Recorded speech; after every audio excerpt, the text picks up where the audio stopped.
Writers Association. That's great. Wait, Although Are you going for the although- writing or for the attention? Well, that oh, there group, you are. that group could be referred to as the Viking Berserkers of the Maurice. literary world. Okay, I didn't know how to pronounce your name. They do better. Anyway, you have Belgian. They put out books faster than anybody else, and they market them better than anybody else. So you're And French? that's the reason why they're at least 60% of the market. Wow. So I figured, well, I gotta find out what they're up to. Hi, Yeah. join the volleyball team. Anywhere you want. Well, you are? I'm Leila. Okay. 7 and 5. Layla, L-E-I-L-A? L-A. L-A? Hi. Oh, Layla, not Layla. Not like, Okay. not like, okay, Shucks. there's I have a name character tags. called Layla. You did? It is, they can finally do stuff on it. You'll need to fill out a name tag, just not only for me, but for everyone. They're all down here now. Yes, that's called planning ahead. That's called planning ahead. Hello? No, I asked that. If it gets too crazy, we'll just go out to the big one. Thing is, I'm gonna need some of this.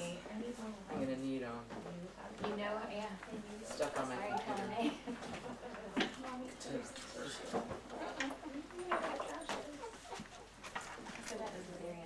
Okay, it's 101. Sounds like a radio station. You are, sir? Hi, David back. David's back. Nice to see you. They don't have towels in it. Two guys, three guys. And so she holds her hands out and I'm like, you want my sleeve? She's like, "There's wet hands on So it." we need, You gotta sleep.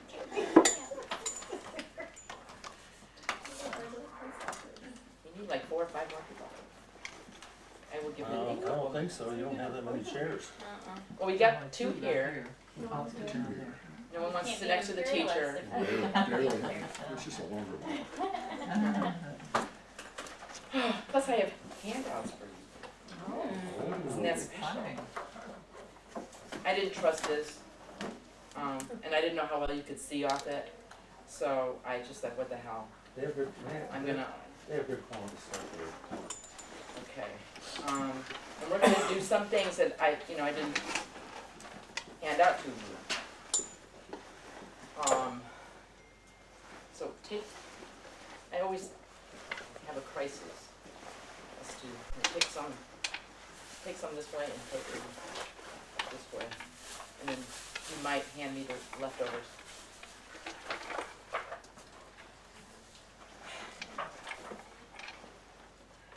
Oh, she didn't say to keep them passing, she said Oh, take yeah, one yeah, and yeah. pass. She said, you said, take one and pass them back. Okay, so Terry, you're gonna be funny. I can tell you. Thank you.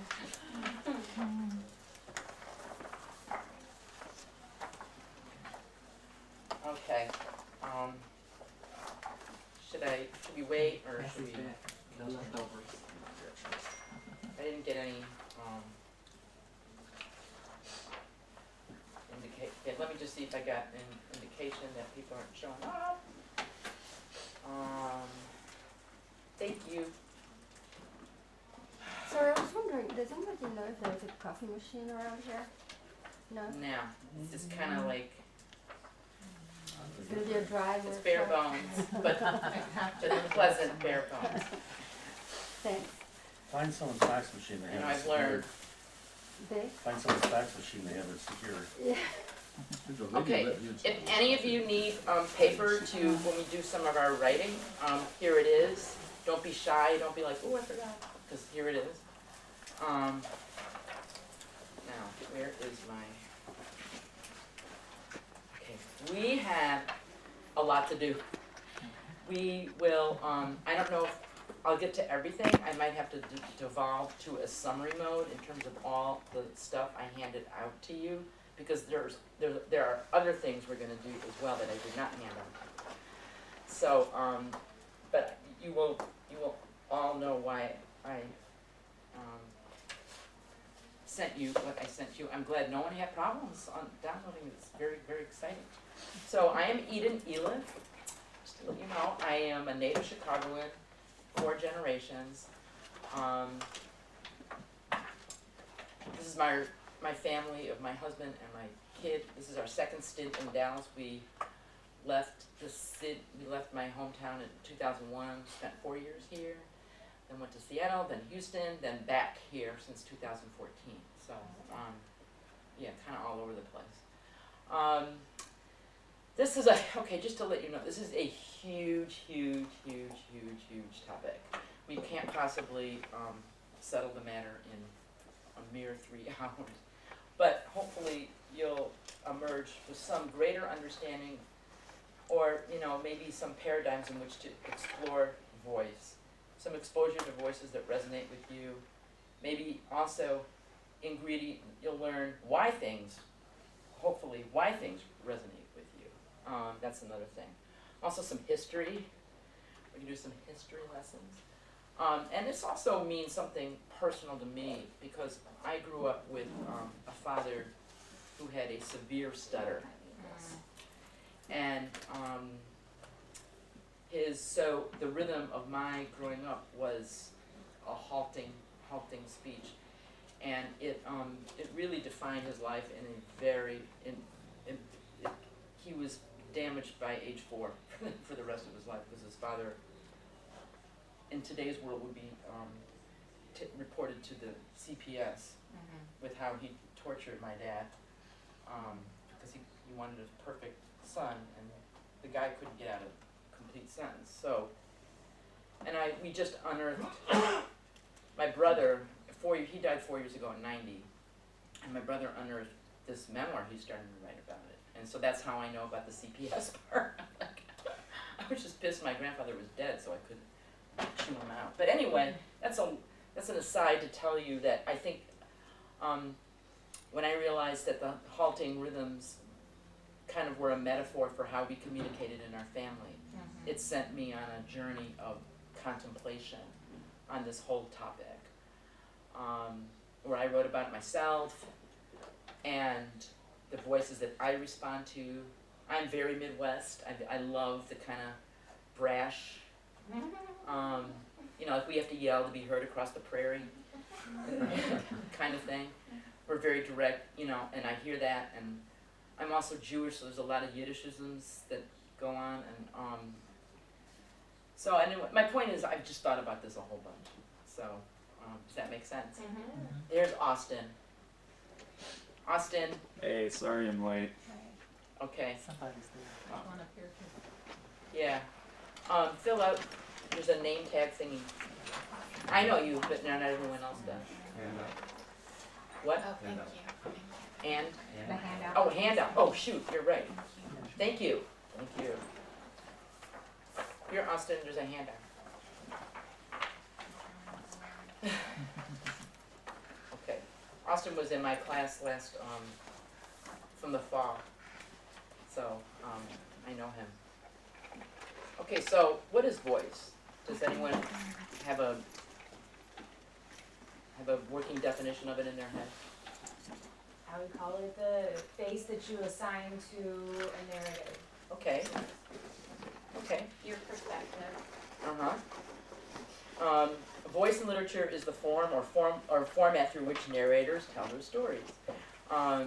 It is a prominent when a writer places herself into the work. Can we silence the Denise? Yep. Yeah, thank you. Oh, say, ah! It's a good read. Oh, jeez. Sorry, there's a guy working on my home, and he was supposed to be there at 1, and he just told me that he's going to be there at 3. Not this. So sorry. Can I just text my husband and tell him that? Because otherwise he's going to be glued. Yeah, sure. Sorry, I'm sorry. This is, I'll give you back 2 minutes. Shit. Workmen. Oh God. Okay. Where's my husband? Greg won't be there until 3. Like home ownership, all the things that you don't see. So suddenly, oh my God, all the siding under the eaves and the soffit, a word I never heard before, needs replacing, and he goes in there and finds bird nests and all this stuff that you don't even notice, and suddenly I'm having to borrow $10,000 to fix stuff that should be fixed, but whatever. Okay, sorry, and I'm gonna silence my phone. Ta-da, okay. Back to, this is this formal thing. It provides a sense that the character is a real person conveying a specific message that the writer intends to convey. In simple words, it is a writing, it's a author's individual writing style or point of view. Now let's look at this. Now what's hard about this is that basically there are as many voices as there are written things. So it's kind of like trying to catch a tornado with a butterfly net. So you know, it's a wide thing. So we're not going to come up with a grand theory of voice. We're going to talk about categories of voice. And what I think is incredibly important is for you to develop your own sense of what voices that resonate with you. And then the ones that don't are also useful as well. Because you can actually learn a lot from what doesn't resonate with you by comparison. And that helps you develop. So that's really key. Does that make sense? Okay, so in this packet are various approaches and definitions. Some of them are a little repetitive, but good. Now, what I want to do, since there's so many of us, is just go around the room and for 30 seconds, just if you can state why you're here and why this, just so we can kind of become a group. Is that okay? Okay, and Layla, I'm going to start with you because I'm. Sure. Yeah. So I'm here because I started writing a novel, and I started the boot camp, the novel writing boot camp, the 6-month one. And I took a class before, about a year ago or so, a year and a half ago. And when I handed my novel excerpts and the short stories, my POV was all over the place. And so I'd like to avoid this pitfall as much as I can and learn more about it. Okay. Okay, this isn't going to be, that's a technical matter, point of view. We are going to touch on it, but that's more of a, hardcore craft thing. We're going to be more general about. But that's okay because I want to also to. So I'm writing a historical novel, and also it's not my English is not my first language. What is your first language? I grew up speaking Arabic and French. Okay. And so It's congratulations. It's So would that be Algeria or Morocco. Morocco? I was going to say Morocco. Yeah, I was born in France, but I have lived in the UK Okay. and in West Africa. We have to move on because Sure. we're going to take up so much time. Sorry. Sherry. Oh, well, I am a writer, and I have published SelfHelp all the time. And I've had a book that I've been writing since 1999, believe it or not. And every time I take it out to write on it again, I change the voice. Every single time. And that's why it's still in, because I keep telling myself when I read it I don't like it because I want the voice to be something else. So I need help on voice. Great. why I'm here. Okay, David. I write for a living. I'm a lawyer, and I always wanted to be a writer, but apparently not enough to actually write. And my kids know me really well, and my oldest son for Christmas, Hanukkah, gave me a coupon for I love that. this because he said, you must write. Yeah. So I've actually started, something I've thought about for a long time, keeping a file on and things. And this point here, the finding your voice, is something I've thought about in other areas of my life in terms of like wanting to be more myself and succeed more and just be more. And so I thought it was a real good jumpstart for Okay, me. awesome. Eva. Same here, I never wrote before, but I always wanted to, and I'm taking this class because I want to see if I can even do it like Layla. It's not my first language. What is So, your first language? Like Hebrew and French. Ooh. So No. That's interesting. so yeah, born in France. I was raised in Come on in. Israel. Are you here Yes, for voice? Yeah. Come on in. Okay. You're gonna have to sit here. What's your name? Teacher's I'm pet. Julia. Teacher's Jillian? pet. Yeah.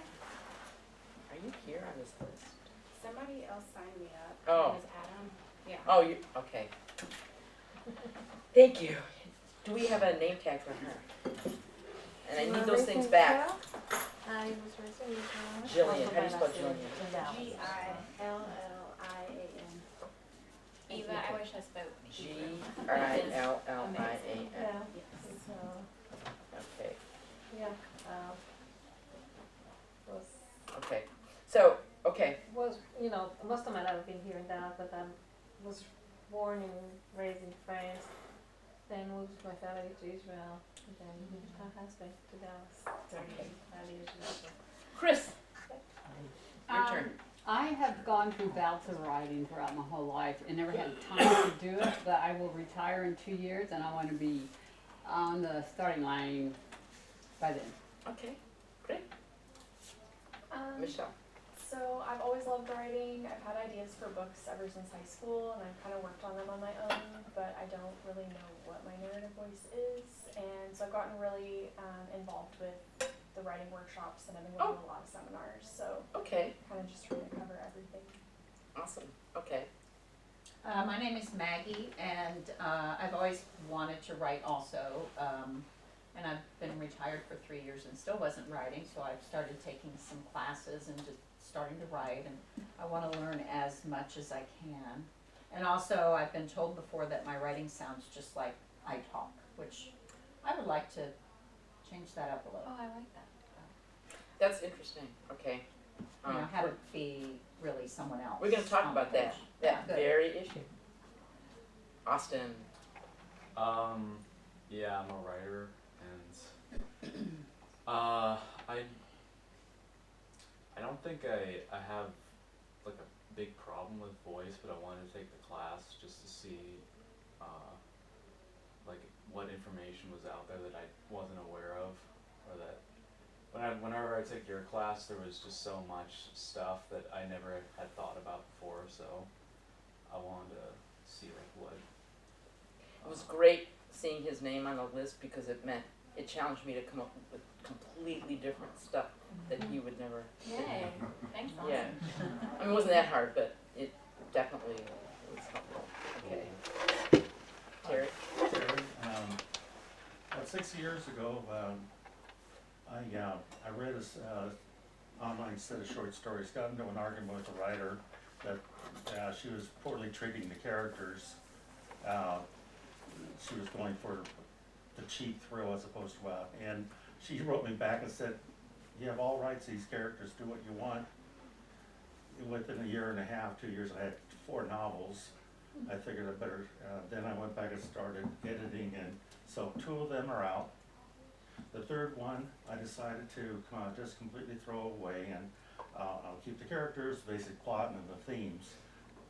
But, you know, I don't want to keep on repeating myself, and so each one is going to be a different type of novel out of the series, and it's probably going to end up 5 now. Okay, But, so I'm from scratch. Well, what else can I consider when I'm writing? okay, awesome. Tanya? I'm Tanya. I write for a living at a bank, soon to be credit union services lead. I'm in transition. And I think through my training in a corporate setting, I've kind of lost my voice a little bit. So I'd like to reclaim that in fiction because I do it so much throughout the day that it's not fun anymore, and I want to love writing again. Sam? Yeah, I'm Sam. I went to school for engineering, but because I figured I could make a better living. Engineer also. Writing is probably what I really enjoy. So I started my own website. I have several pieces of writing on there where I want to present what I call an integrated view of reality. And I haven't taken any kind of writing course since I was a freshman in college. Oh, And wow. I thought, well, this is probably something I should do. See if I can Okay. Okay. Laura? I'm Laura. I have a biblical studies degree, and I'm also a certified teacher. My master's degree is in teaching. I am white, evangelical Christian, and right now that is closely associated with Donald Trump, and I am not okay with that, and I am writing to say, hey, no, if you say that you believe in the Bible, then here's what the Bible actually says. So you want a voice to express that? Is that- Yeah, diving deep into the Bible and what is, just, have you read the Bible lately? Okay. Let's do it and let's see what it actually says and let's review. Okay. Yeah. I'm Julianne. All this stuff is kind of new to me, but my brother thought I would be interested in it, so he signed me up for this class. But actually, as far as writing, the only thing I do is journaling, and in the past I did like some poetry, but this is a really different thing for me. Okay. I'm Maurice.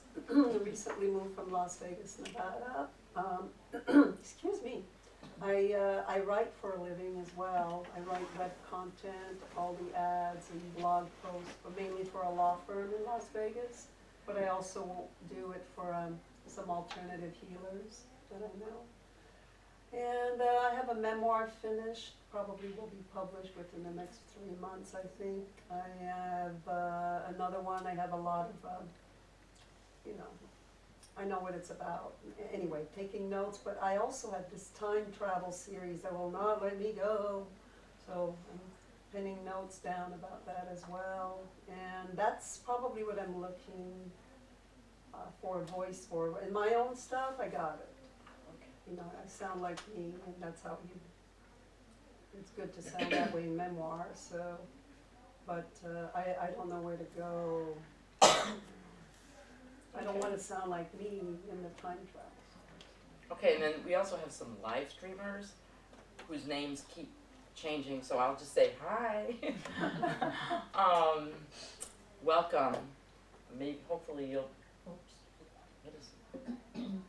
It has to be open and running for Oh, it this to has, not do okay, well, we'll get to that, but, flag down, I'll get Jessica. that. No, you have to open it up and, My computer? Yeah. And wake it up. Okay, we don't, it doesn't need, it can still snooze. Okay, so let's look at this opening. These are just cool, oh, you need one. Did you get one? Yeah. Oh, okay, cool. Okay, so this is from Rick Moody, who's a novelist. He wrote The Ice Storm, which was made into a movie, bunch of other stuff. He had a memoir that came out last August, but anyway. You need to circle the moat until you find the right drawbridge that allows you to gain the castle. Oops, sorry, to gain the castle. Sorry. Embarrassing. So we can decode that, right? So what's the metaphor here? Yeah, try We different, have to, different attempts. experiment. Trial and error. Drawbridge meaning voice. Gotta find a voice that will tell the story in its truest way. Right. So we're gonna be looking at a case study as we progress in the person of Saul Bellow. I don't know if you're aware of Saul Bellow. He was an American writer of the last century. Before Toni Morrison, he was the last guy in America to win the Nobel Prize. But he has a very distinct story of how he found his voice. So we're gonna really check that out and compare pre-voice to post-voice samples, because it's really interesting. He's very erudite. He was you'll see, his voice reflects him. So anyway, you are attempting to add the secret, unsayable room of feeling and tone to the same story. What do you think about that?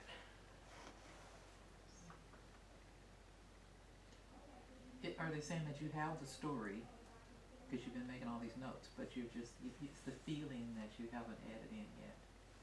Yeah. Or the voice should somehow thrum with feeling, should be resonant with feeling. In my class I use this, I have a picture of an iceberg, where the surface of it, I mean, it sounds like a cliche, maybe it is, but it actually, the visual of it really helps. it's this huge, huge thing.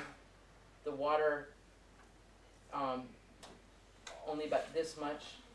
If this is the iceberg, about this much is visible above the water, and the rest of it is submerged. So somehow, what is submerged the reader has to sense what is being submerged. I mean, that, you know, and it takes a while, but you sense the pregnancy of feeling. Okay? The role of the writer is not to say what we can all say, but what we are unable to say. Which means it's inherently risky and dangerous because it deploys things that are true. The truth is always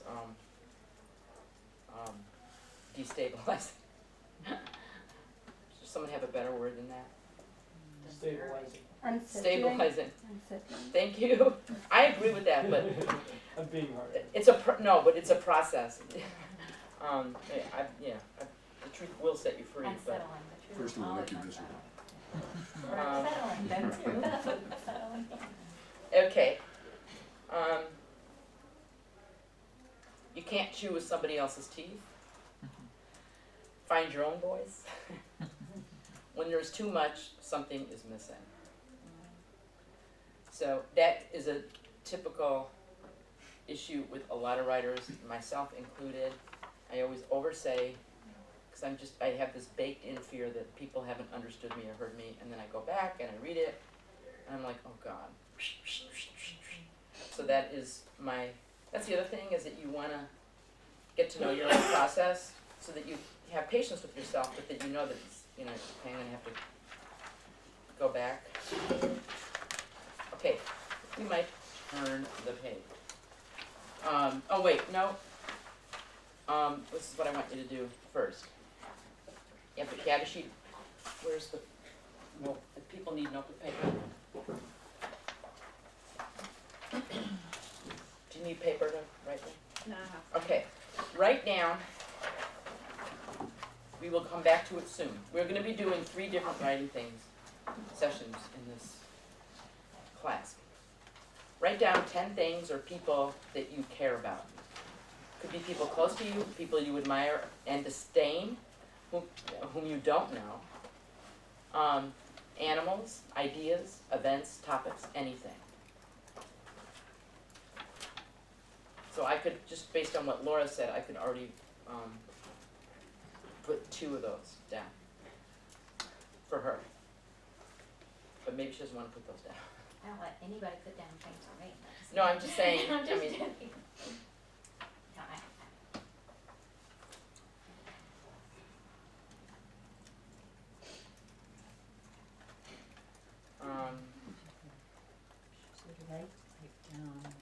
Could you say again what we're supposed to do? just write down 10 things you care about, 10 things or people. And it could be people you love, Okay. people you don't love, things that are occupying you.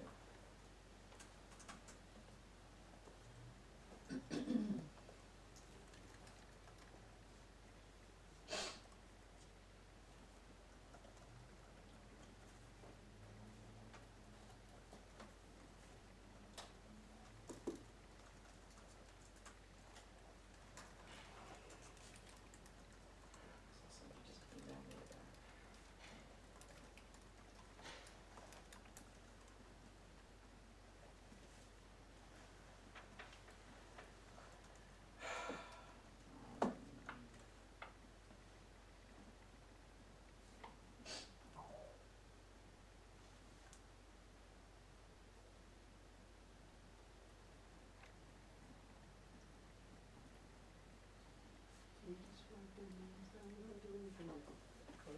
Yeah, you will not right. You will. You will. Not right now. Not right this second. What I'm gonna do is it? Ta-da! Okay. I'm gonna call these up because people there are complaining.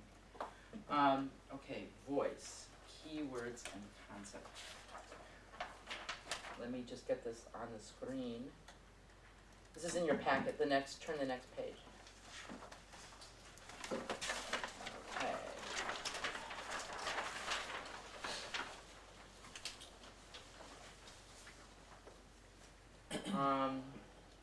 It's kind of small. Okay, so for the live streamers, I've put, you can hopefully see this. I'm putting it all up on the screen. Okay, so another word for voice is style. And as far as the, your voice on the page is like how you talk, like how I talk. I'm gonna try to be, good in this class, but I do a lot of F-bombs normally. And, my husband is head of a school, okay, of a pre-K through 8 school. Now, the man, like every third sentence, he sounds like Robert De Niro, who has a contract in his movies that have to have a certain quota of F-bombs. I'm not making that. But he sounds like that, to me, his normal speaking voice is just very, what the F, and blah, blah, blah. Now, he can't sound like that. He never sounds like that all day long in school. So they're, so, I mean, that's just a very, very, very beginning, way of saying that the way we talk and the way we are to our intimates is really different from how we would maybe sound on the page. I actually get a little squeamish putting the F-bomb. I have, just because it has to earn its place, even though it's like a lot more casual these days. So be aware of that, okay? Your style. Now here, this is an interesting thing. Cicero, y'all know who Cicero is, orator. He said style is the appropriateness with respect to time and place. Okay? So, in other words, I take a feeling, and how I express it's going to be different depending, it's going to be shaped by to whom I'm saying it, and when I'm saying it, and the urgency of the subject matter. Okay? So, the technical foundation, this goes to the point of view issue, Layla's thing, right? Hi. Voice is determined by the person telling the story, the narrator, or the person writing the story, the author. Voice can also be expressed by the story's characters. Now I put spiritual foundation because I don't mean spiritual in terms of religious, but I meant just the spirit, the essence, the energy essence. Voice embodies the story's vitality, essence, and mode of connection to the reader. So for example, the famous, the packet I sent you if you read, remember the Voices of the American Canon? Holden Caulfield, Mm-hmm. Now, is that really J.D. Salinger's voice? Well, we don't know. I mean, this is, if you can look at the next thing, crucial issue.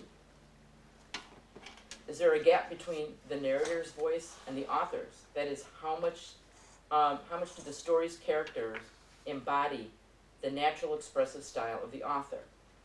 That is the writer's voice an inescapable identifying feature like handwriting?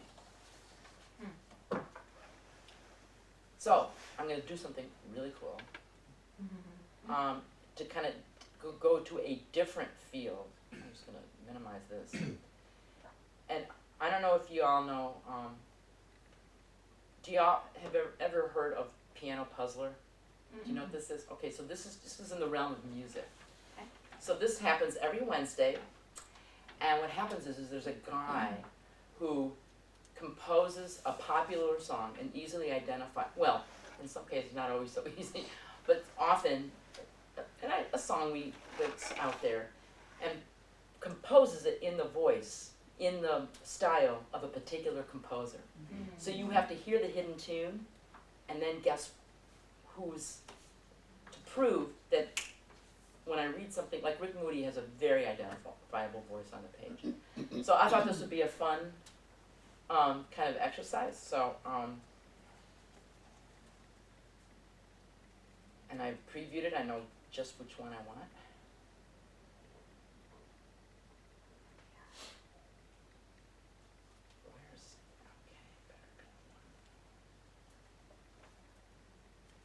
Give it a little, okay. So just guess the tune and then the composer. It'll take like 2 minutes. And I'm gonna skip all the introductory. What? It's not. Oh, what? Put the volume up. I did. It's. The volume on the bottom looks like it's off. See? See? Oh, yeah. Jessica, Yes. come here. The volume isn't coming up on this. If we get it right, do we get your voice on our home answering machine? Yes, Carl. Wait, don't tell me.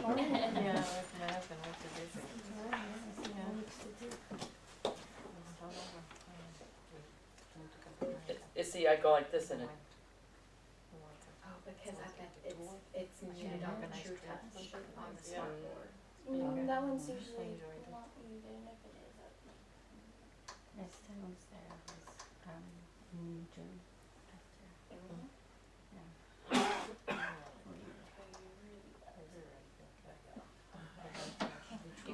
You could just hum it. No, you really need to hear this. It's really cool. A couple bars and we can fake. No, you. Why won't this do? That's your display, you have to go over to.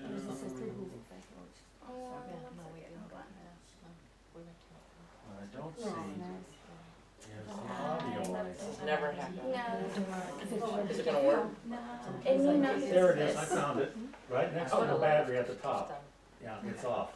No, I know, we tried unmuting Yeah, it. right there, and then use internal speakers so we can hear it. Just use internal speakers so we can hear it from the computer. You're right. It's not working. We got You haven't started Did you it. open it? Now you have to start it. We started buffering. What do you mean restart? Where is it? Now you have it on. Yeah, but pause. it's still going. Probably not. Okay.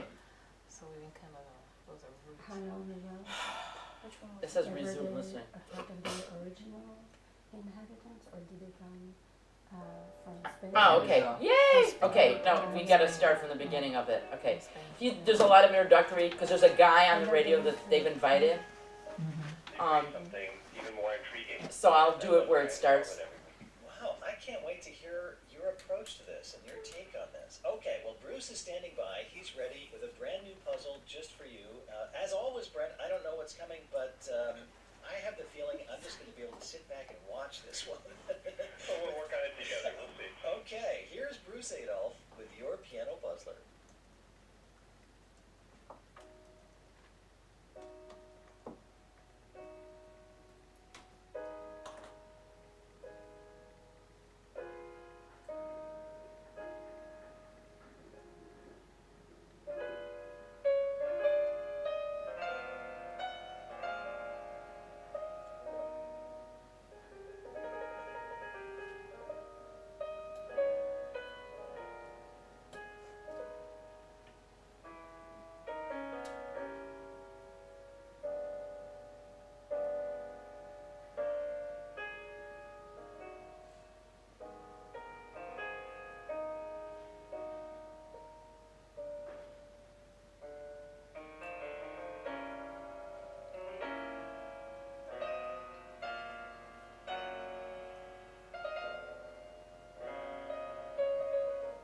Raise your hand if you figured out the tune. No, Yesterday. Yeah. It Okay. took a while though. Maggie and Chris. Well, we're all Beatles. Just the last. Anderson. yeah, now it's Now obvious. it's much clearer. Yeah, now it's really obvious.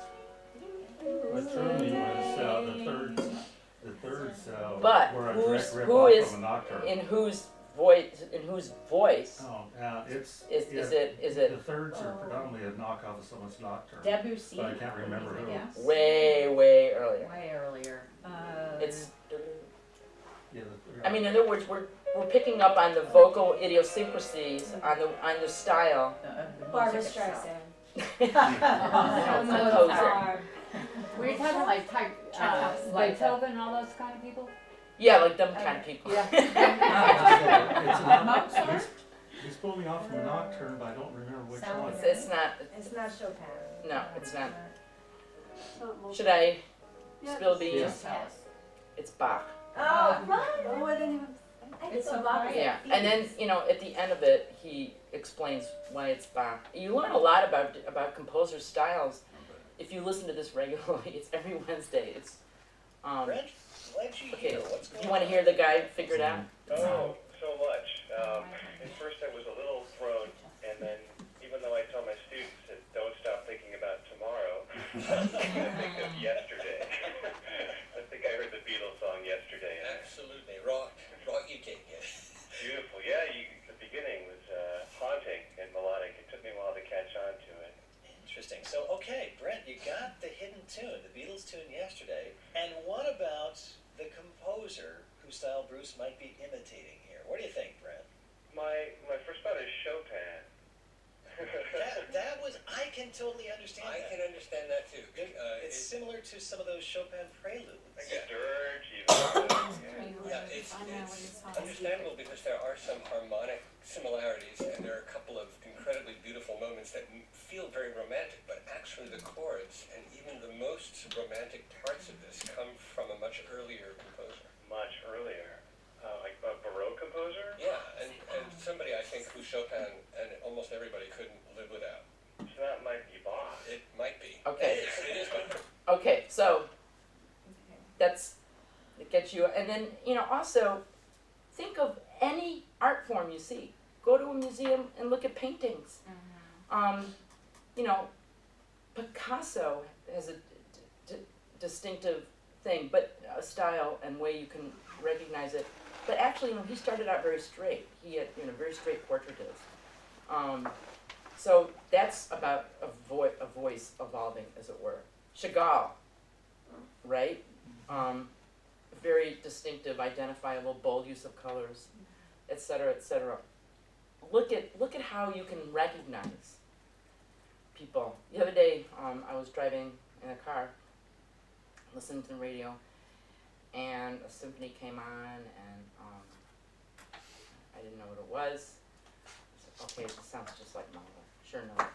I mean, I didn't know what it was. It was one of the symphonies that I'm not steeped in. I'm a Mahler fan, but the eighth I don't know, but it was Mahler, just from the way the instruments sounded. Anyway, so that's fun. Anyway, okay, so the key words and concepts in voice. Oh, maybe I should put this up.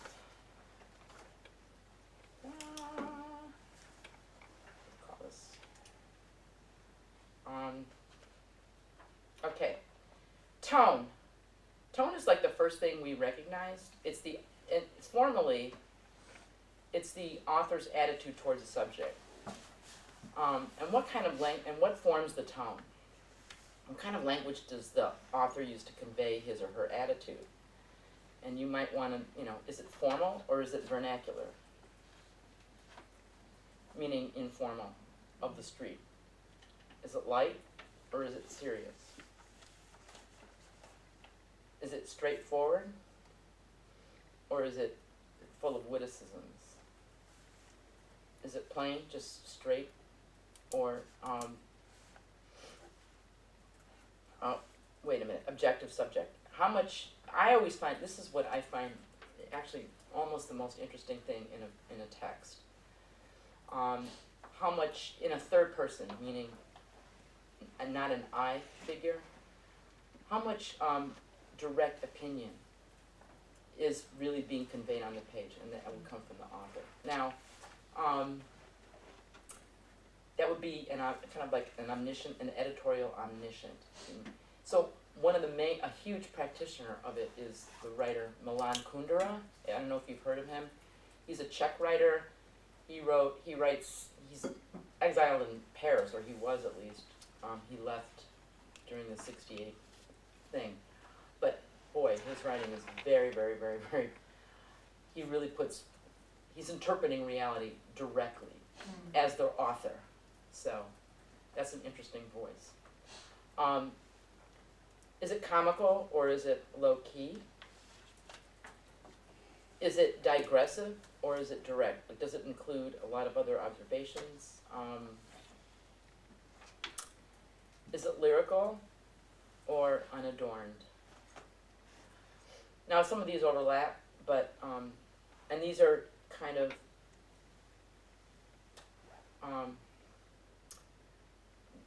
back and forth things that you want to develop for yourself. Like I respond best, for me personally, I've read enough that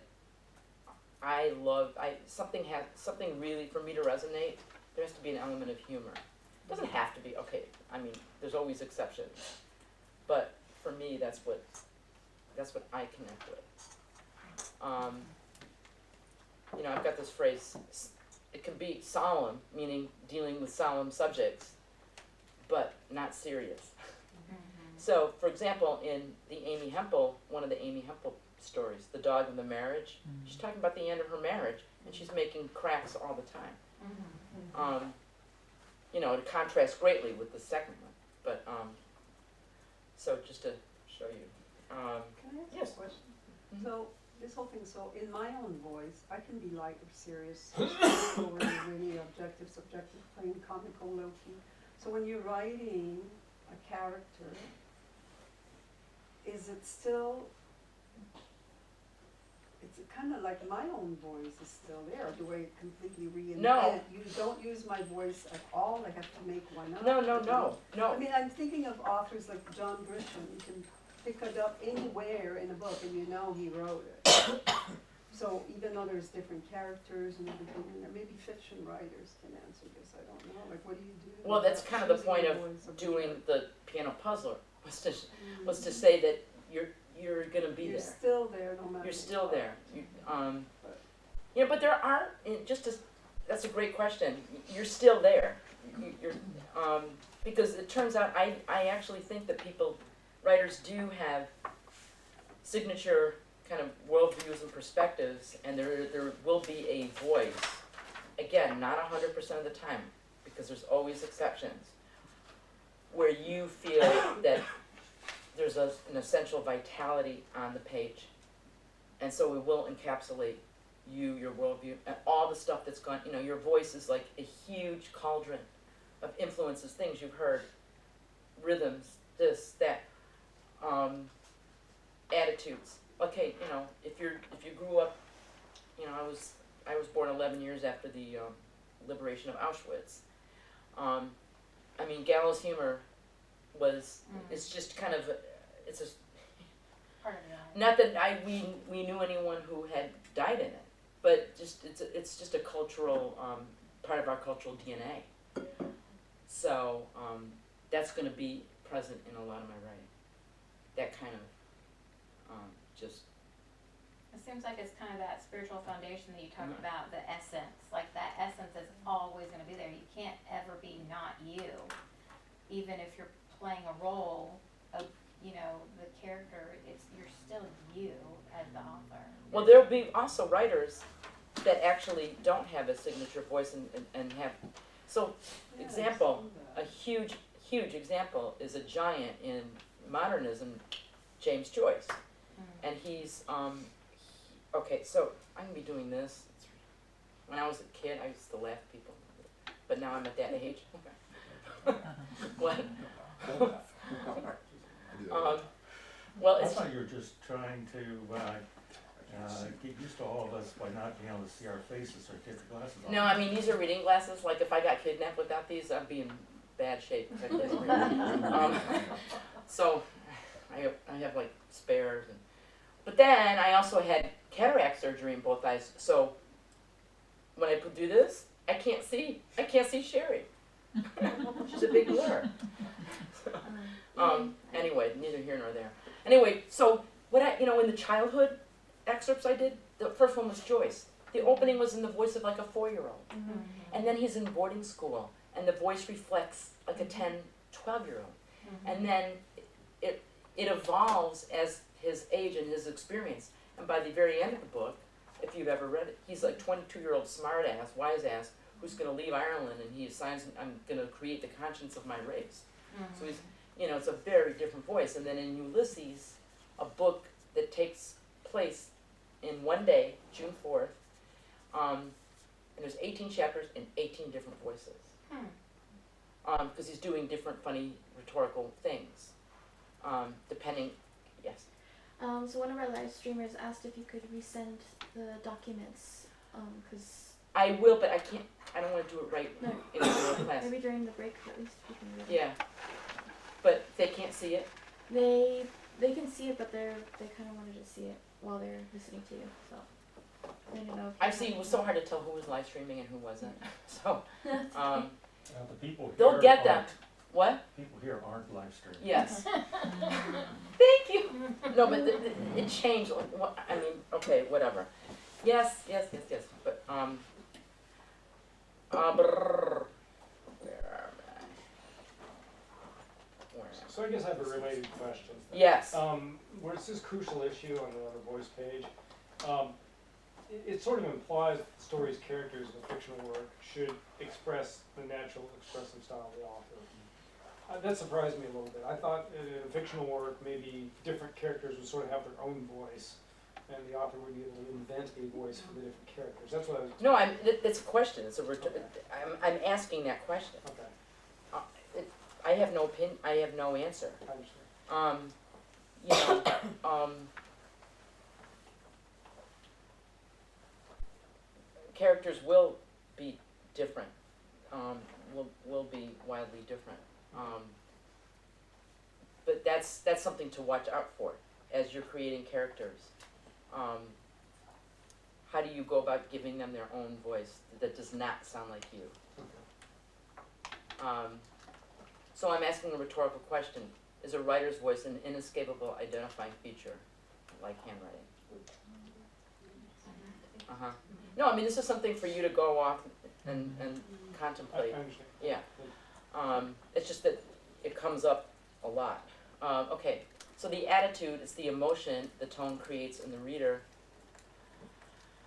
What is the effect that the atmosphere or setting has on your frame of mind? And this is key. What is the moral vision the narrative is conveying? What is the meaning of the story's events? So really all of this is about meaning. If you're serious, you want to convey,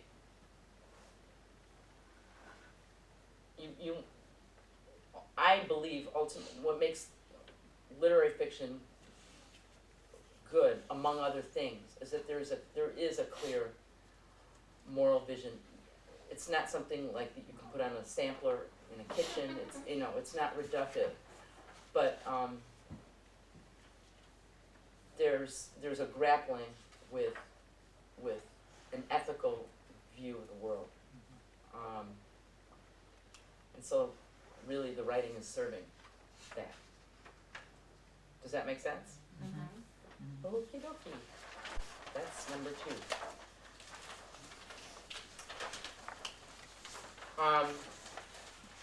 Okay, so if you could choose one of the 10 things that you've written on your thing, okay, right?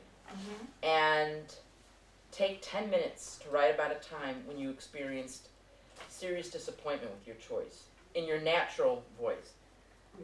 Just take, you know, one of those 10 things, Yeah. look at them. I have people there, That, no, okay. So, 10 things that disappointed me? What? No, choose one of the 10 Yeah. things, and write, you know, fill a page, take 10 minutes to write about a time you experienced disappointment with, like one of mine would have been moving, so that's not a thing, but I could write, I mean, in fact, I wrote a whole 12-page essay about the disappointment. What?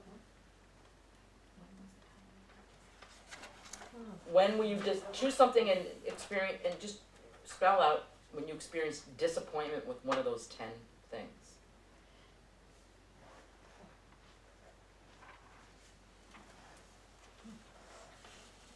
And just do it straight. Just do it in your natural voice. But don't do it post-it note, right?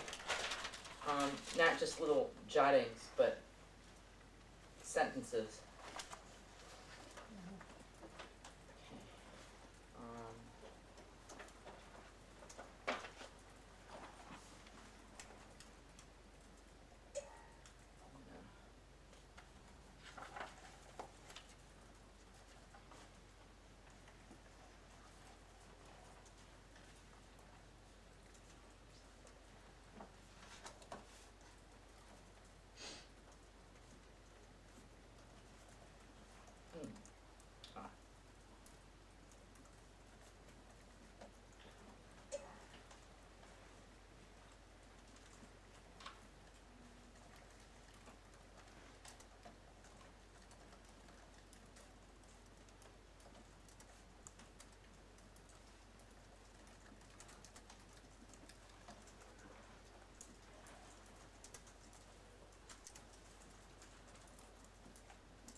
Oh.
You don't have to title it. Just has No, to- no, no, no, no. They won't let me shoot.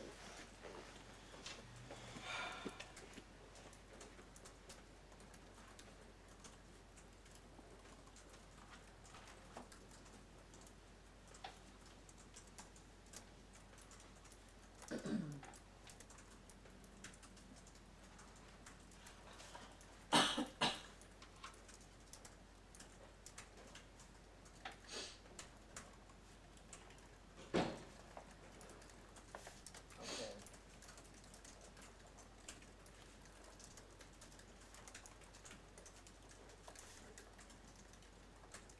Hope this works.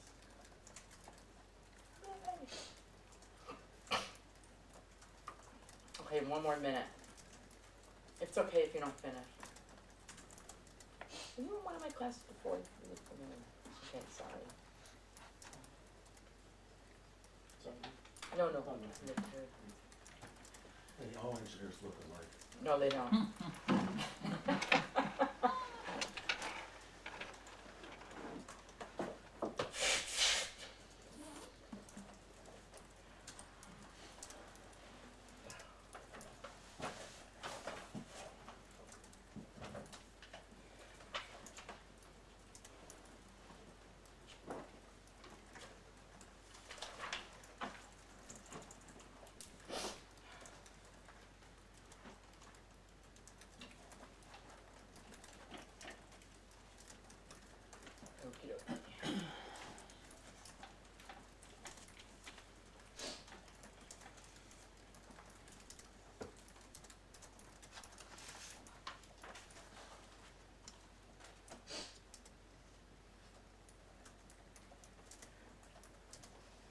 How we doing?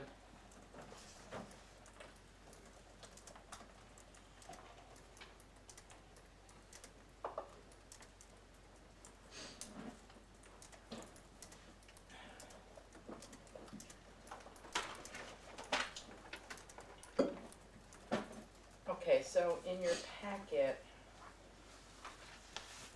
if you could, see where it says contrast, turn the page.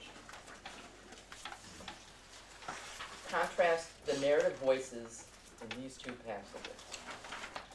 So we'll read these out loud, and then I'm going to ask you to, since we all know what tone is, these are just two selections from different writers that will just be an immediate way to show differences in voices. I wish you'd pick a different ghostwriter. I don't like the Ledwidge. I'm sorry. It's all right. You're It's good. just a paragraph. All you know, you're going to visit him for a very short time. Someone want to read it out loud? Okay. A horse virtue like an American flag lapel pin. What? What? Mhm. No, no, no, no, Oh, no. You're talking about this. Oh. I'm talking about, please, on this. On your packet, it says contrast the narrative voices in these two packets. Mhm. So we're just gonna just have a little lab here. Right. Someone want to read the first paragraph out loud? I'll read it. Okay. There were sidewalk vendors in bustling clothing stores and lines of people in front of curbside food carts.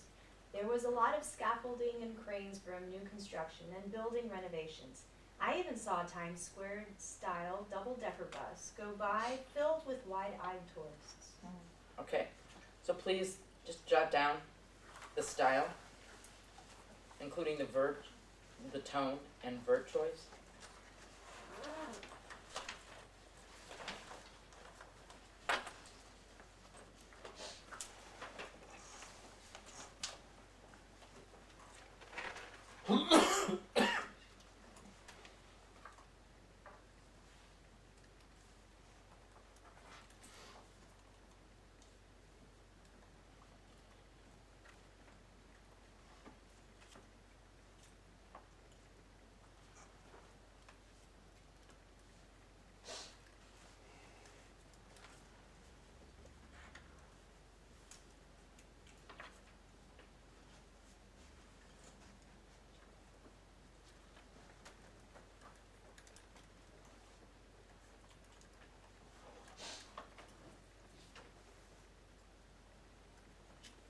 This is not to fuss over too much, just quickly.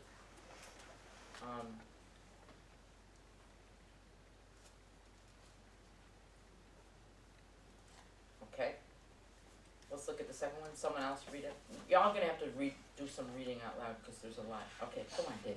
Some days hang over Manhattan like a huge pair of unseen pincers, slowly squeezing the city until you can hardly breathe. A low growl of thunder echoed up the cavern of Fifth Avenue, and I looked up to where the sky started at the 71st floor of the Empire State Building. I could smell the rain.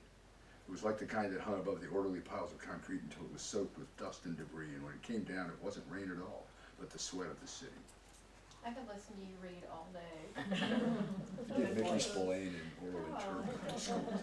So again, I'm not promoting any of these writers. It's just there's a contrast here. So if you could just fill out the rest of characterize the style, answer all those questions.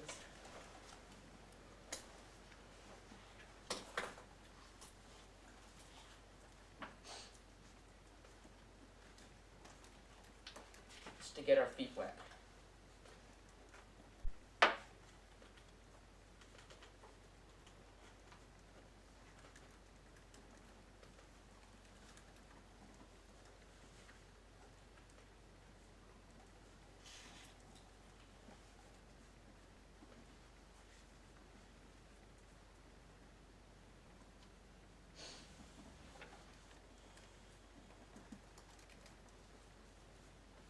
Okay.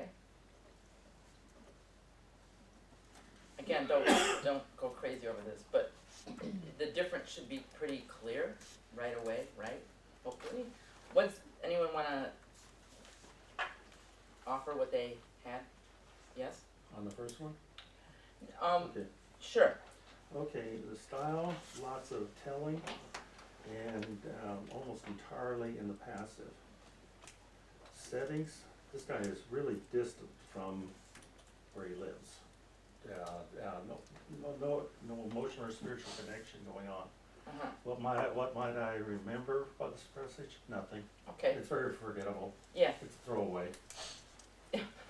That was the idea. I mean, an issue here with the writing is also there was. Those are the passives. Right. That it's just it's weak, So anyway, so let's look at the next one. Anyone wanna comment what they had? Don't be shy, people. There's no wrong answer. It's first person, but there's a lot more metaphor and lyricism and leaves you kind of look. To me, the first one is mainly visual, but this one is all of the senses. It feels heavy and looming, like what's coming. Yeah. Foreboding. It's all active Foreboding. sense. It creates a mood. Yeah. That's great. It's great, Laura. It actually it's which then invokes. I mean, these are short, right? So you can't get too much. But I just in one passage. He sounds blasé. He sounds what? It sounds very blasé. Can you The say first blasé? one. It's The just a second, list of. the second. Second, blasé. Yeah. I feel like it sounds blasé. Like Do very, you mean cynical? yes, Yeah. thank you. Oh, Definitely, cynical. yeah, Yes. definitely cynical in the Yeah. whole sense, yeah. Yeah, and the city, I remember the city, it makes me, I would remember it as a living thing. It's like a character. Mhm. Mhm. It's like the city reflected what's going on inside of him. Like, is his soul growling? Or is it sweating? Or is he gonna rain? He doesn't even know. So it's like the city kind of speaks for him. Well, the point is, there's a lot more going on in the second. It's not just a list of things he's saying. The first one is eminently forgettable. Okay, there was a right answer.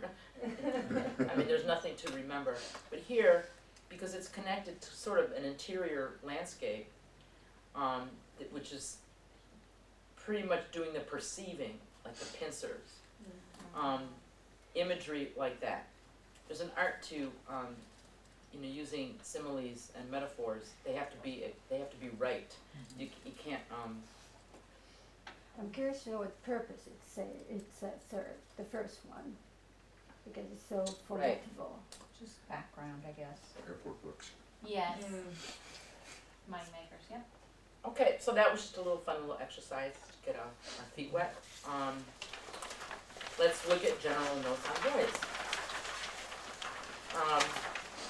So now that we've done that exercise, we're gonna consider the opening line on this. Not every great author writes with a distinctive voice. And James Patterson, has a jillion million books out. Didn't he just die? No. Yeah. Was I wrong? Yeah. Oh, no, I think he did. We all die. No. What? I said we all die Maggie eventually. said not yet. Okay. Lee Child, didn't he die? No, maybe he did. I thought Lee did. Okay. I don't know. I thought you. Wait, okay, I'm gonna look this up just because it's bugging me. Don't get mad.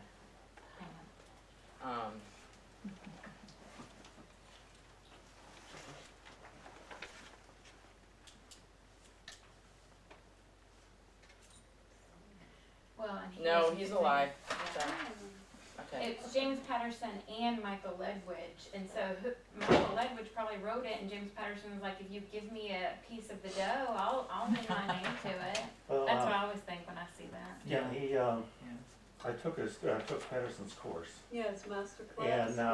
And now, what he does is he creates a 15-page outline, and then he tells someone to write it.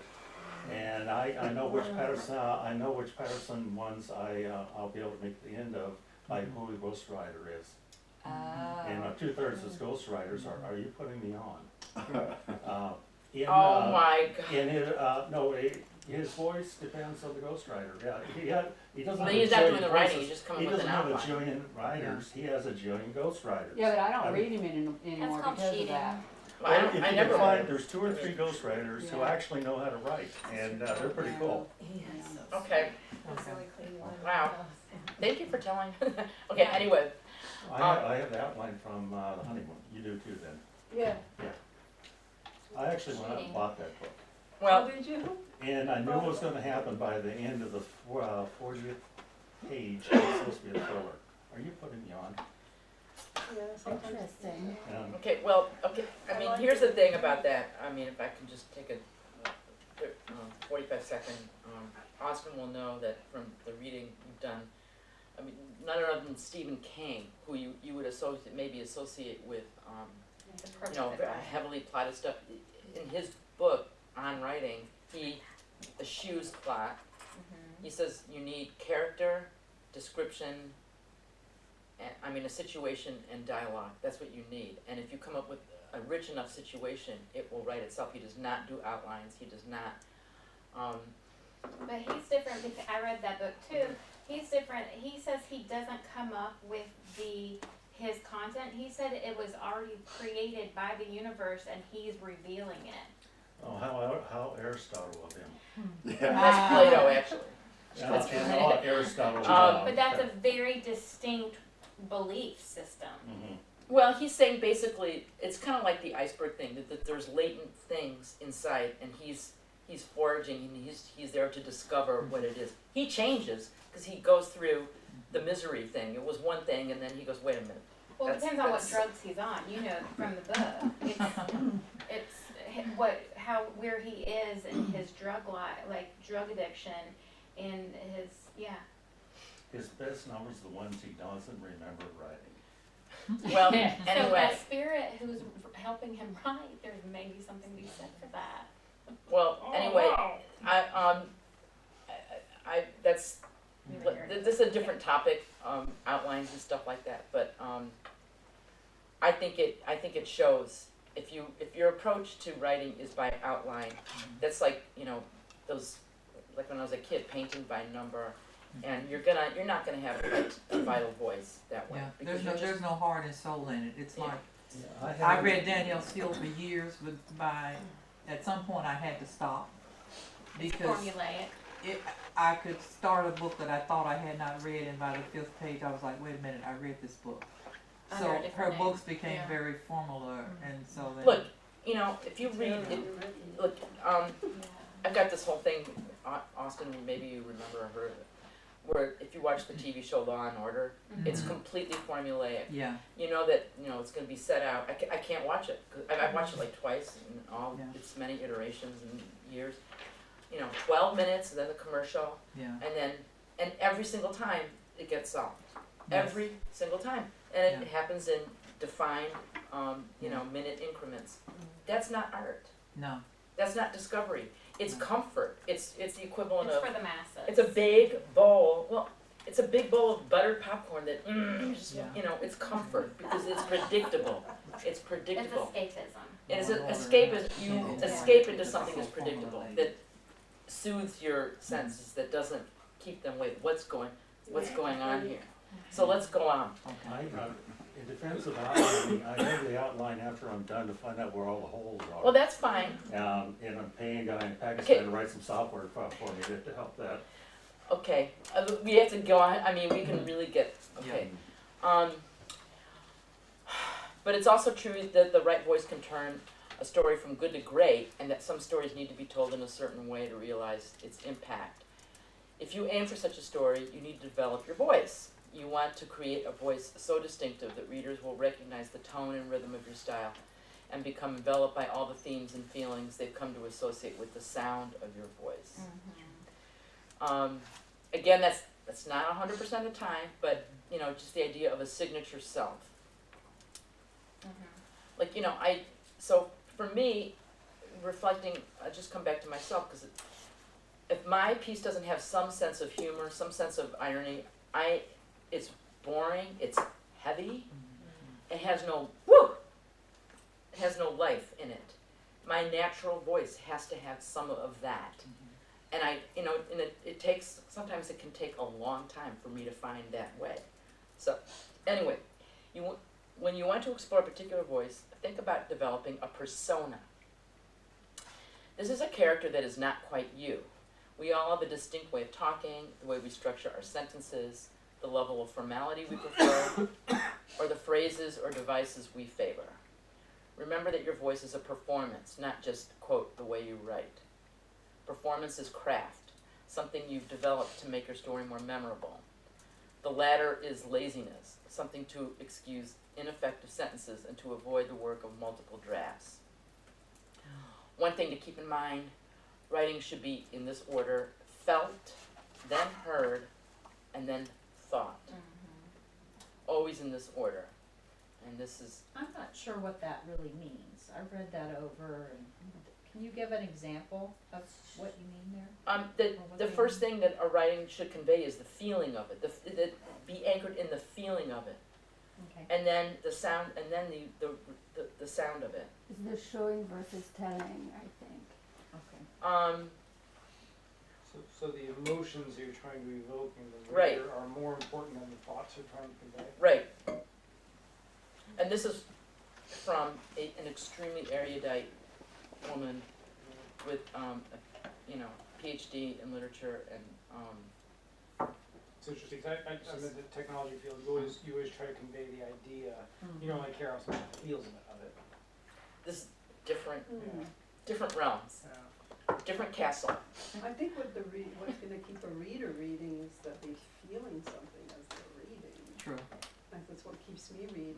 If I read through a page and if I'm not, I'm like, I'm done. Look at the opening of, we'll get to it soon, Moby Dick, Call Me Ishmael. It's all about his feelings.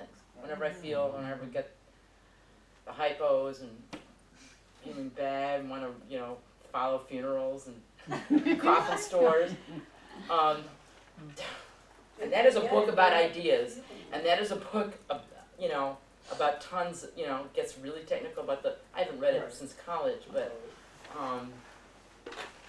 that 30 pages on how to gut a whale. well, yeah, I It's mean, there. the point is, that book has tons of stuff in it, but the first thing we're reading, what starts the whole thing is his feelings. And Lynn is big on voice as well. She was a teacher of mine, and she's a South African writer. She's written essays. She's an extremely witty person. She's a combination of Dorothy Parker and Noel Coward, if you can imagine. And she's a fiction writer and story writer. So just look her up. Answer the following 3 questions as you're developing your persona. What are you saying? What do you want the reader to feel? What devices can you use to elicit that feeling? The emotions your voice will invoke will stick with the reader so that ideally when they reconnect with your work, the feelings associated with it will reemerge. That's not a requirement, but just it's the idea of, speaking of which, I was just thinking about composers. We forgot to acknowledge today is Leap Day. Oh, that's right, that's right. So I was gonna start this class with some cheesy pun about leaping into the unknown or leaping into greater awareness, but I forgot. But anyway, it is Rossini's birthday, the guy who wrote Barbara Seville, and I don't know if you know the overture, but it's like Tom and Jerry, like cartoons. So when I think of Rossini, I don't think of Wagner, heavy Germanic thick stuff. I think of a cat chasing a mouse. But he was born today. He was born on Leap Day. So, who are you? Who is your persona? Beyond knowing what you're saying, you must also know who you're saying it as. And this will involve all the ingredients that comprise a voice. Tone, attitude, and we already looked at those. Identify the unique identity you're writing as, and then consider how that identity is expressed. Where is the sense of that persona strongest and why? Develop the devices that express the desired voice. Now again, when you're sitting down to write, it's not like you put these on a note card and then you have that. A lot of this will be instinctive. A lot of this will be, this is not like, add flour, then 2 eggs. It's not like that. These are things to be aware of.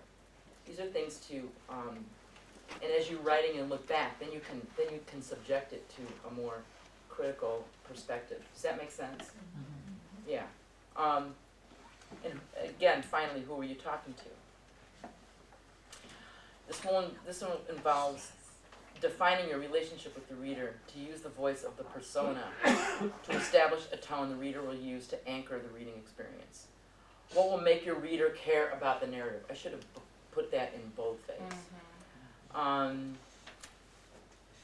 think I will right now. Just, could be wrong, but just thinking back to what you said about felt, then heard, then thought, I personally think that's a very feminine outlook. And maybe it's because Lynn is, I don't know is Lynn very feminine? Is she but not even at her core? No? I feel like I would say she's very tough. In fact, a lot of people but might women associate. are tough. No, Who's but to she's say? no. I mean, you can't. No, if you look at a lot of fiction, we feel something right away. Do you? I would have called it American. I would have called it Americans are emotional. She's They South function African. Emotion, I don't know, but I would have called it American, right? I would have called it feminine. Because So we both have. just emotional versus logic. I just wonder if this is I'm not truly. criticizing it. I just.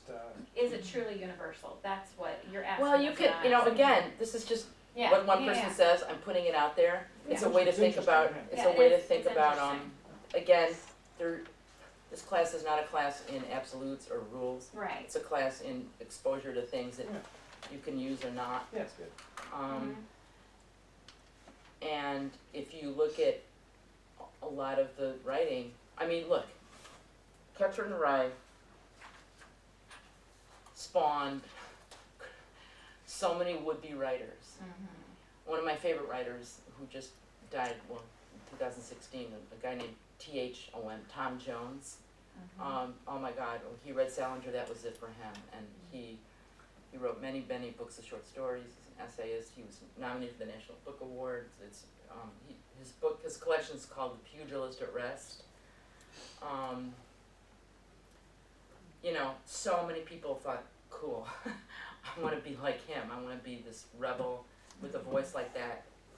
It made you feel, it brought up, it was about alienation. And it gave comfort to people who grew up, you know, alienated, which was to say most of us, everybody, you know, teenagers. So it spawned a whole, you know, just think of it, just monitor your reading experience and see how much that coheres. And here, all I got out of it was, I kept flipping the pages, waiting for him to put himself out of my misery.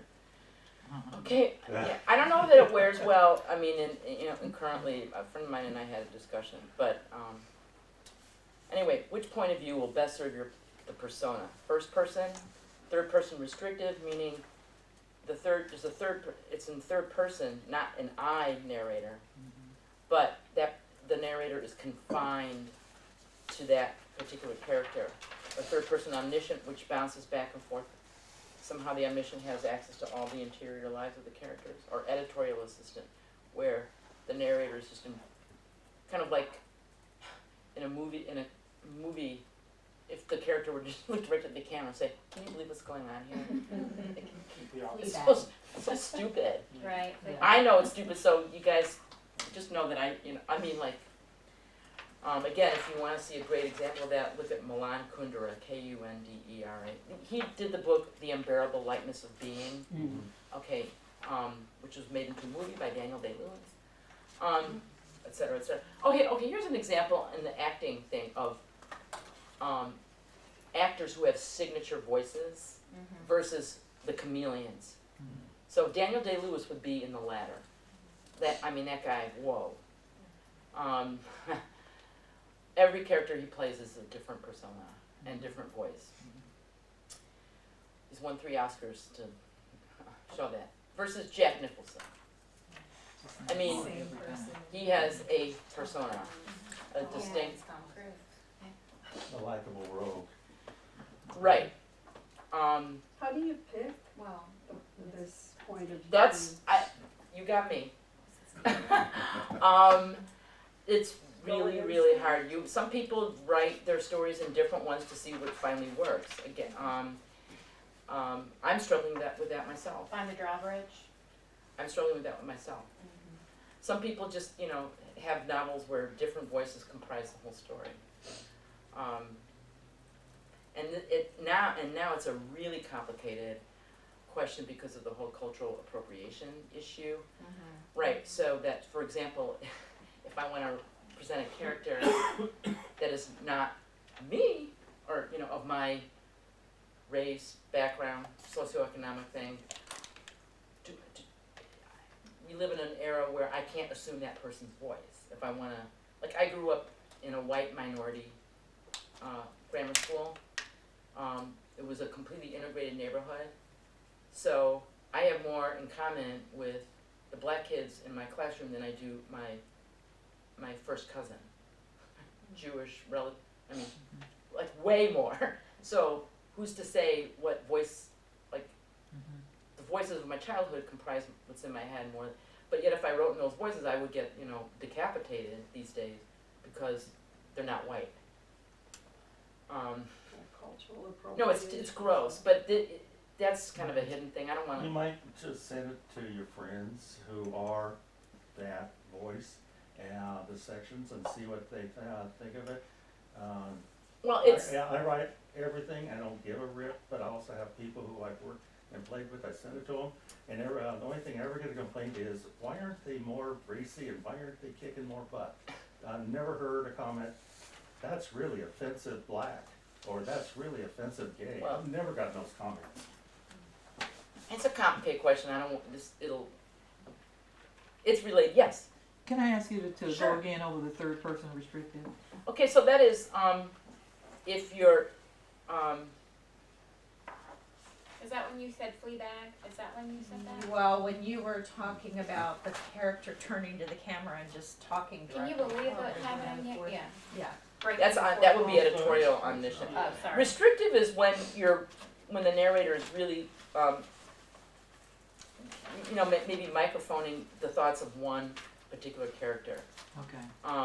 Would it be He doesn't read they minds. use she instead of I for the character, but they only Right, I know mean- what that character knows? Uh-huh. Is it kind Main of character. like the famous book that I can't remember the name of, where the little girl was stolen and she was looking at her neighborhood to see what happened after she Oh, yeah, Lovely was Bones. stolen? Lovely That one. Bones. But that's first person, isn't it? I don't know. That's I what I'm think asking. she's narrating it. Susie Salmon is the character's name? Yeah. No, yeah, Okay. she's talking. An example would be the book Thief, where the narrator Oh, tells but you that's, what isn't that happened. deaf narrating? Yeah, but the narrator tells you about what has happened, what is happening right now, and what will happen in the future. But isn't All the time. omniscient, That's isn't that omniscient? Yeah, that's third person. No, but, No, but we're talking about restrictive. So to me, that sounds like, subjective too, like. it's somebody who is is narrating third person, so in other words, it's not Just depending, only their own point of view. but just from a restricted point of view of a particular character. Okay. Okay. Okay, Like pretty much any movie that we see today, right? Well, Like- sometimes it'll be from I think right now it's all crowding my head is, there's a book, but she restricts, goes into other,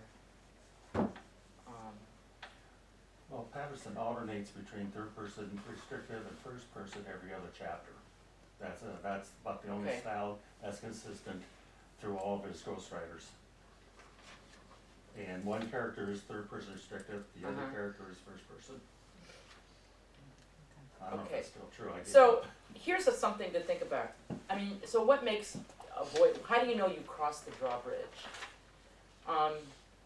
When somehow, and this is gonna be different depending on all the different voices, but you really wanna aim for authenticity. Now what the hell is that? Because the persona is not quite you. Right, so how, So you have to be a little bit of an actor and say, this Yes. is, I'm gonna be authentic as this other, not quite me. but you're gonna, you're gonna aim for the truth, and the essence of that. I'm gonna give an example. This is very embarrassing, because it comes from moi, and maybe it will clarify, what I'm talking about or not, hopefully. Okay, so look at this. I did not hand this out to you because I do not want this in your files for posterity. This is a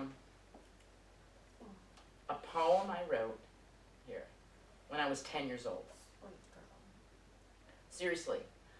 And I had a pretty harsh mother, and she was constantly, so I thought, I'm going to write something that I think will impress her, and that will buy me some cred of depth and coolness, and so she'll get off my effing back, so I can go to my friend's house and read Archie and Veronica, which is true. She forbade those comic books in the house, and all I wanted to do was, I wanted to read about Jughead and all those people.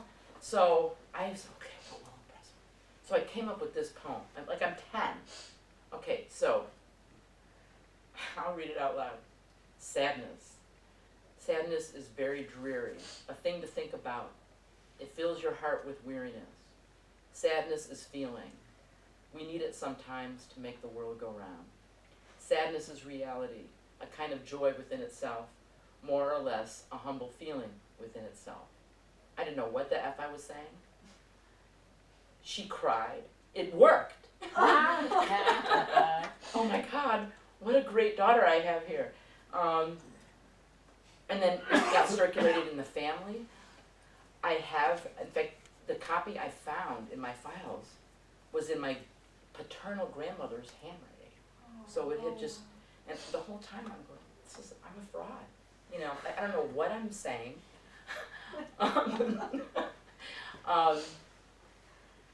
But it did its trick, you know, in terms of,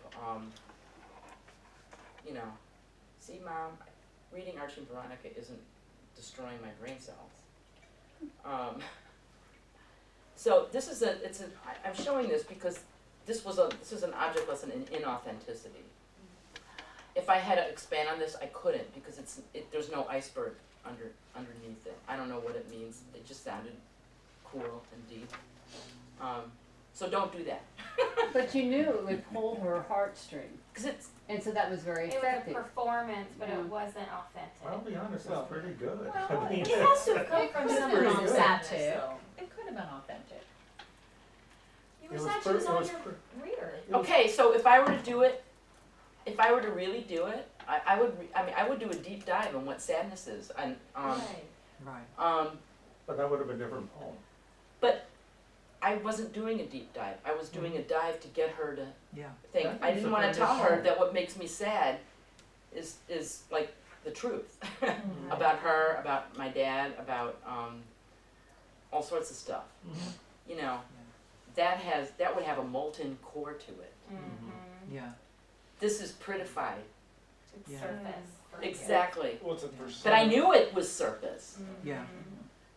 You It's a understand. persona. It's a persona that's not you. Yeah. It's a persona that's a lie. There's a it is Yeah. me, because, I mean, You let her see just enough. Yeah. I No, wanna see- it's totally not real because if I read that and she didn't tell me it was hers, I would have thought that maybe some homeless child that never knew love wrote this. Because she But says that it makes the goes- world go that round, goes- it's a reality. well, first of all, it's a I mean, it cliche. sounds really I mean, sad, but what she took was a moment of displeasure in life and wrote a poem that sounded like somebody who was desperately unhappy. I mean, desperately. Yeah. So that's the inauthenticity part, because she wasn't feeling the deepness of what she wrote. But I don't think this is deep. Is the point? It's Yeah. it's very unspecific. Mm-hmm. It is for a 10-year-old.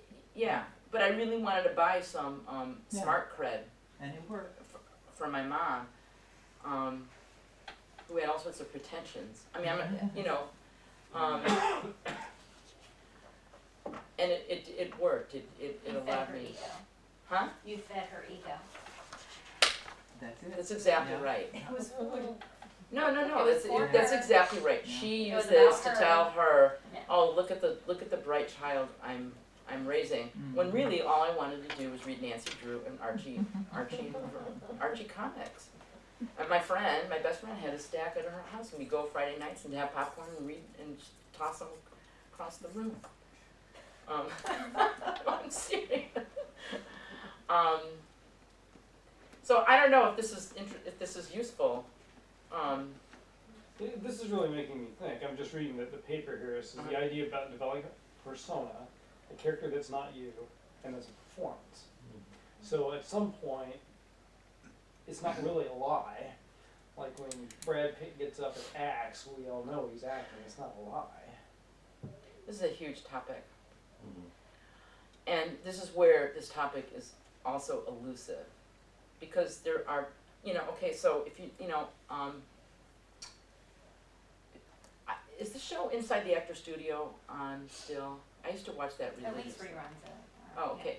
So you watch that show because, again, it's performers, and they say that, okay, I mean, like Anthony Hopkins when, does Hannibal Lecter, or, and then he does the Pope. Right. And, It's not a lie. no, but they all come, when they do the Stanislavski method, all the stuff is part of them, but it's what they recognize some of the feelings that are in that character, and then they go with it, and then their imagination. It's like, here's an example just popped in my head. If you've seen the movie Marathon Man with Laurence Olivier and Dustin Hoffman, oh, it's a great movie that is scary as. Olivier plays a former Nazi who is in New York because he's there to get his diamonds. His brother got killed, and he's afraid that his stash is imperiled. And Dustin Hoffman plays a marathoner who's the son of a professor who committed suicide, who gets dragged into this because his brother was part of this Nazi thing. So what apparently Dustin Hoffman did was, like, not sleep for days and put himself in extreme stress because, and Olivier, who plays a man with an accent and a whole different thing, because when Hoffman told him this, he just went, "My dear, why don't you just try acting?"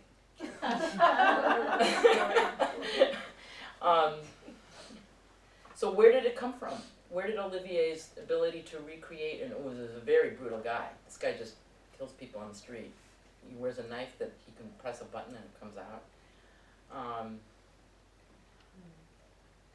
You choose the monster to emulate, and then you just kind of pretend. I don't know how to act, but. But what if Expressing his inner What monster. if Brad Right. Pitt's motivation was just to win an award, and what if Brad What? Pitt's motivation is to really give all that he has? There are two motivations. One makes him authentic, and one makes him Commercial. cheap. Yeah. Commercial. What? And we Just- would pick up So on I that. have two live streams that are, it's kind of, they kind of go along the same lines here.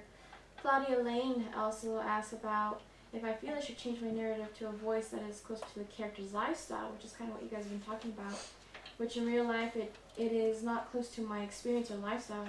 She's asking, what do you recommend as research and training to process, and training processes to develop such different narrative voices? And one of them, it seems like it could be acting itself. I would say Google. Google what you want and read sources, interview people, talk to people. YouTube videos. And then your other live streamer, Catherine Knight, asks, when I write, I keep switching points of view inadvertently. Is it better to stick with one point of view? Well, I can't answer that in a vacuum Yeah. because if you can write, a lot of novels are different characters, like, Joey, Samantha, and then it'll be that. But no, within a particular narrative, if it's from one voice, no. You can have third person omniscient, which has access to all. That's out of favor these days, but it happens. One book that uses a whole bunch of different character narrative, one of the earlier ones is by Faulkner, called As I Lay Dying. Mm-hmm. So check that out if you want. It's the story of how a family builds a coffin for their mom who died, named Addie, and then and then they're taking it to be buried. That's the whole novel. But they're in different voices, and in fact, Addie gets to speak too. Right? She has the dead woman has a voice. Actually, I have it on my computer, but see, we're gonna run out of time. No, really, we won't. I'll stay as late as people can want to stay, but so am I just confusing the hell out of you? Yeah. Okay. I have a technical question. Yes. I'm running into a lot of award winners that are in second person. And they're dominating in some fields like speculative fiction, Hugo's, the Nebula Awards, they're dominating now. Okay. And I was wondering, is that common in other genres? It's generally okay, not in genre fiction, but in literary fiction, it's generally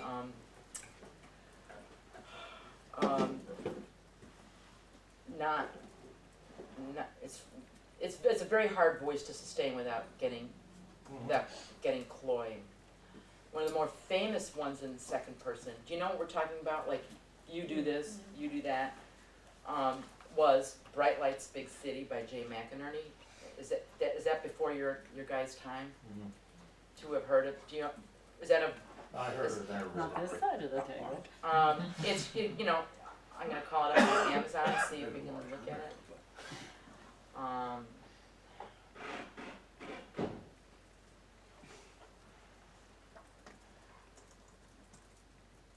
Okey-dokey. There's a movie made of it. Late 70s? Maybe early 70s. Okie dokie. Okay, so check this out. This is a second person.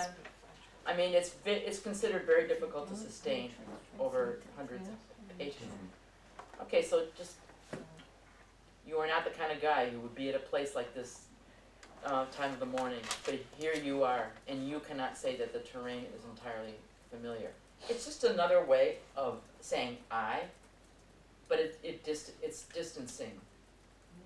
And sometimes I found myself going into that in my essays where somehow I don't want to own what's happening, and I did it in one of my essays. In fact, this essay about my dad stuttering, where I went on like this, and a friend of mine wrote me and said, "What's with the you? Why are you hiding?" And I went, "Ooh, you're right." And so I used it just for a couple sentences. It's okay, but over a sustained, you have to ask yourself, why are you using it? So it goes on like this. If you really want to check it out, it's by Jay McInerney. I'll put up the Bright Lights, Big City, Jay McInerney.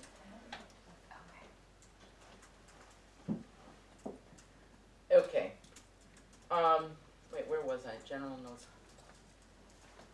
Where did it go? Mine on the page. Wait, we're finished with that, right? I think so. Okay, so now we're going to look at Sol Bellow. You have it, right? Yes. Okay. Can someone else read this because my voice? Starting with below. Okay, well, Bellow. Sol Bellow. Sorry. Okay, Sol Bellow, you have to know, I think he was born like 1915. He's a Canadian American. He was born in Quebec, a suburb of Montreal, and he came to America. He settled in Chicago. Okay, I have to get something else. He and then wrote, and he won the Nobel Prize. One thing, before we get to him, I'm sorry, I wanted to say that, in fact, one of the very first novels in the English language was, in fact, a persona. The guy who wrote, I'm sure you've all heard of Robinson Crusoe, right? Okay. The writer of that is named Daniel Defoe. He wrote another book 2 years later called The Adventures of Moll Flanders. Okay, we're going to call that up on Amazon. Because here's a man writing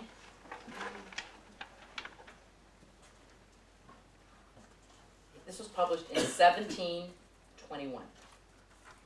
Okay? Is that cool? Well, women weren't published. Right, that's why a There lot of, had to be the woman had to use a male. okay. Look at him, look at that hair. Okay, Zoom. Wait. No, I don't. Okay, so here we go. This is in a voice of Moll Flanders. So he is putting on a persona. That's, it was at Colchester in Essex that those people left me. And that I have a notion in my head that I left them there. That is, I hid myself. It would not go any further with them. She was born in a prison. Her mom was a thief, and so she was born in what's called Newgate Prison. I'm just putting this up here to show you that personae have been part of writers from the very, very beginning in the English language. And then a little later in that century, a guy named Samuel Richardson wrote these doorstopper books called Clarissa and Pamela. They're all epistolary, and they're in the voices of women. And a man comes in later, but again, a persona. So that's interesting to think about, right? I don't know if they, they're dead, I can't ask them, if they were as inauthentic as my poem was, or how much they're really basing this on some truth. I haven't read these books, to be honest with you, but I do know it's just part of our literary history. So it's not necessarily inauthentic that he's not a woman. right, There's some emotion or feeling or thought that's really him. right, That he's using this character as a vehicle to convey. right. That's how I would. That's perfect. You want to teach them? I was in a seminar where a woman author declared that a male author didn't know how to write women.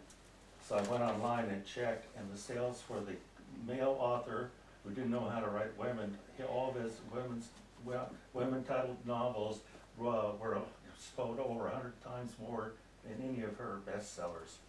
So much for he doesn't know how to write women.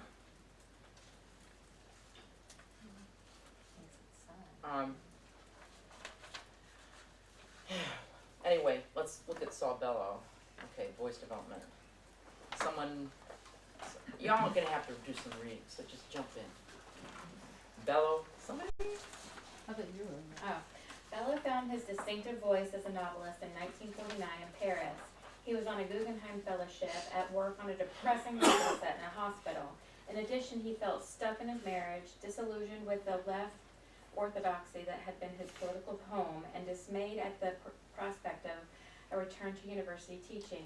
One morning, as he walked to his writing room in Paris, Bellow's eye was caught by the municipal workers cleaning the streets. Each morning, the street cleaners opened the hydrants to let the water run along the curbs. This one I'm Yeah. reading. Go on. There was a touch of sun in the water that strangely cheered me. I suppose a psychiatrist would say that this was some kind of hydrotherapy, the flowing water freeing me as the caked burden of depression that had formed on my soul. But it wasn't so much the water flow as the sunny iridescence. I remember saying to myself, well, why not take a short break and have at least as much freedom of movement as the running water? My first thought was that I must get rid of the hospital novel. It was poisoning my life. And next I realized that this was not what being a novelist was supposed to have meant. This bitterness of mine was intolerable. It was disgraceful, a symptom of slavery. I had agreed somehow to be shut in or bottled up. I seemed then to have gone back to childhood in my thoughts and remembered a pal of mine whose surname was August, a handsome freewheeling kid who used to yell out when we were playing checkers, "I got a scheme!" Bellow decided immediately to write the imagined life of this pal and his family, whom he'd last seen in the 1920s. The decision came to me in a tremendous jump. Subject and language appeared at the same moment. The language was immediately present. I can't say how it happened, but I was suddenly enriched with words and phrases. The gloom went out of me, and I found myself with magical suddenness writing a first paragraph. This suddenness Bellow expressed in the language of the inaugurating experience. It rushed out of me. I was turned on like a hydrant in summer. Is that interesting? Yeah. Someone else read the rest of it? Come on, yeah, jump in. I've got Go ahead. No, you go. Okay. In Paris, where Augie was being written, Bellow recalled, it was Charlie, that is Augie, who resisted influence and control. Childish and fresh, he sat at the checkerboard and shouted, "I got a scheme." I, the writer, might be hampered, depressed. Charlie, however, was immune. The hospital book, with its constricting Flaubertian standards. And that Flaubert's the one that came up with the phrase "le mot juste," the right word. Every word has to be perfect. So that's what he's talking about there. Was put aside, and Bellow began to write The Adventures of Augie March, published 4 years later. The book came in floods. All I had to do was be there with buckets to catch it. Okay, so just he came to value it less. Okay, so less highly than the novelist Martin Amis, for whom it is the great American novel. The new style was liberating, but I was incapable at the time of controlling it, and it ran away from me. Looking back, Bellow explained, I think I took off too many restraints and went too far. I had just increased my freedom, and like any emancipated plebeian, I abused it at once. In later years, when asked what Augie was about, Bella would answer, "It's about 200 pages too long." Which, you know what? It's so funny. I agree with him, because I've read it, and I'm like, okay, there's a lot of adventure. The breakthrough served its purpose, however, providing Bella with a language that can range from minute street particulars to elevated ivory tower reflections. So again, it's a style that he felt liberated to include all the stuff that was in his cauldron, you know. So my earlier books have been straight and respectable, and if I had to satisfy the demands of H.W. Fowler, which is, you know, modern English usage, I wanted to invent a new sort of American sentence, something like a fusion of colloquialism and elegance. Okay, so these are his values, okay? What you find in the best English writing of the 20th century in Joyce or E. Cummings, street language combined with a high style. I think Augie March represented a rebellion against small public art and the inhibitions we impose. My real desire was to reach everybody. I had found, or I believe I found, a new way to flow. For better or for worse, this set me apart. Now, in the interest of time, I'm going to let you guys read what I have here is the victim. It's a pre-Augie March excerpt. So you can read that, but we're just going to read the opening of the liberated style, The Adventures of Augie March. So someone want to start that? I am an American, Chicago-born, Chicago, that somber city, and go at things as I have thought myself, freestyle, and will make the record in my own way. First to knock, first admitted. Sometimes an innocent knock, sometimes a not so innocent. But a man's character is his fate, said Heraclitus, and in the end there isn't any way to disguise the nature of the knocks by acoustical work on the door or gloving the knuckles. Everybody knows there is no fineness or accuracy of suppression. If you hold down one thing, you hold down the adjoining. My own parents were not much to me, though I cared for my mother. She was simple-minded, and what I learned from her was not what she taught, but on the order of object lessons. She didn't have much to teach, poor woman. My brothers and I loved her. I speak for them both. For the elder, it is safe enough. For the younger one, George, I have to answer. He was born an idiot, but I'm in no need to guess, for he had a song he sang as he dragged foot with his stiff idiot's trot up and down along the curl-wired fence in the backyard. Okay, so you can read the rest of this on your own, but I think it's all there, what he said, like elegance and colloquialisms, and then you can read about his grandma. So I was reminded of the example of Frank McCourt, who wrote Angela's Ashes, if any of you have read that memoir. So he wrote it in his, he got it published in his late 60s. It's the story of his childhood in Ireland, in Limerick, and the unbelievable poverty that he had. Who's read that book? People? Angela's Ashes. Okay, What I drew was the high parallelism between that and The Rise of Studs Terkel, another Chicago writer. But they're after completely different things. I mean, yeah, Studs but is the nonfiction. quality of the way to use the words, imagery, and that is almost identical. Okay. No, he does essays, of course. Yeah. Yeah. But let me get back to Frank McCourt. So he tried to write his story that eventually became Angela's Ashes, and then one day he was babysitting his grandson, and the kid started talking. I mean, I don't know how old the kid was, maybe 7, 8, I don't know. And then it just clicked on him. That's the voice that I've been trying to get. That's the voice in which I'm going to tell the story. The entire, and thing is, you can tell it's shaped by an adult sensibility, but it's in the diction of a child. So in fact, it's extremely satisfying.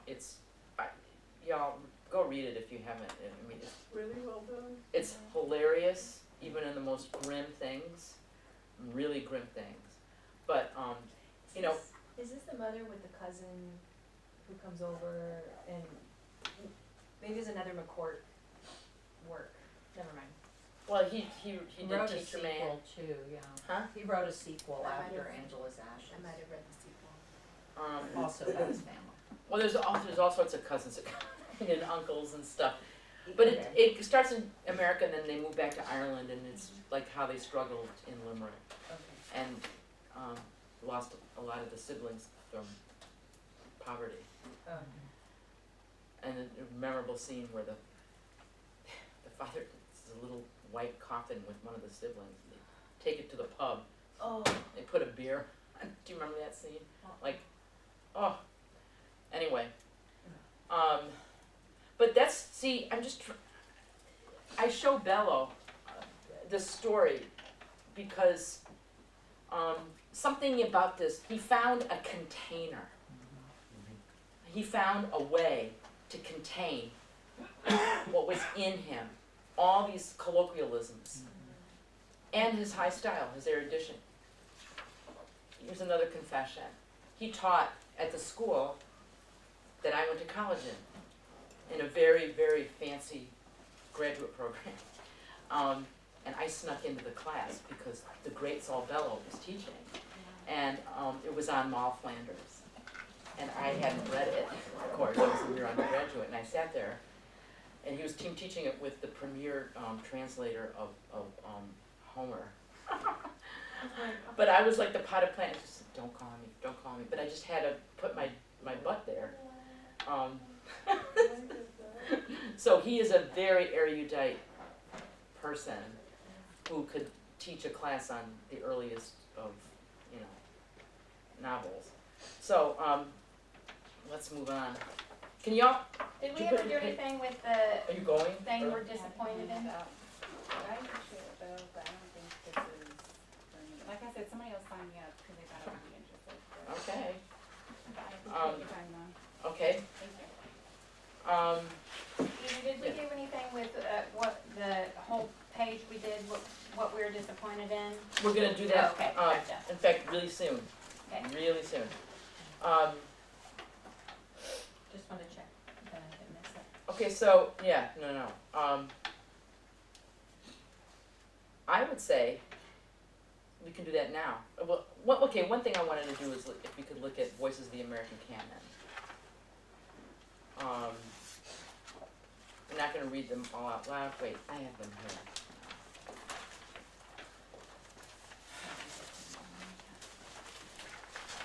What do they have in common, if you noticed anything? Voices are widely different between all of them. But there are some commonalities. That's what I noticed the most. Are they all in first person? Huh? Are they all in first person? They're all in first person, yes. oh, Amy Hempel wrote The Dog of Marriage and The Full Service Shelter? Yes. Huh, interesting, I just noticed that, sorry.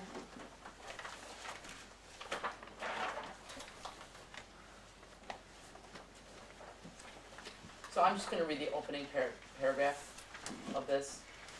Call me Ishmael. Some years ago, never mind how long precisely, having little or no money in my purse, and nothing particular to interest me on shore, I thought I would sail about a little and see a watery part of the world.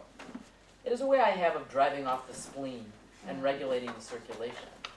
Whenever I find myself growing grim about the mouth, whenever it is a damp, dizzy, drizzly November in my soul, whenever I find myself involuntarily pausing before coffin warehouses and bringing up the rear of every funeral I meet, and especially whenever my hypos get such an upper hand of me that it requires a strong moral principle to prevent me from deliberately stepping into the street and methodically knocking people's hats off, then I account it high time to get to sea as soon as I can.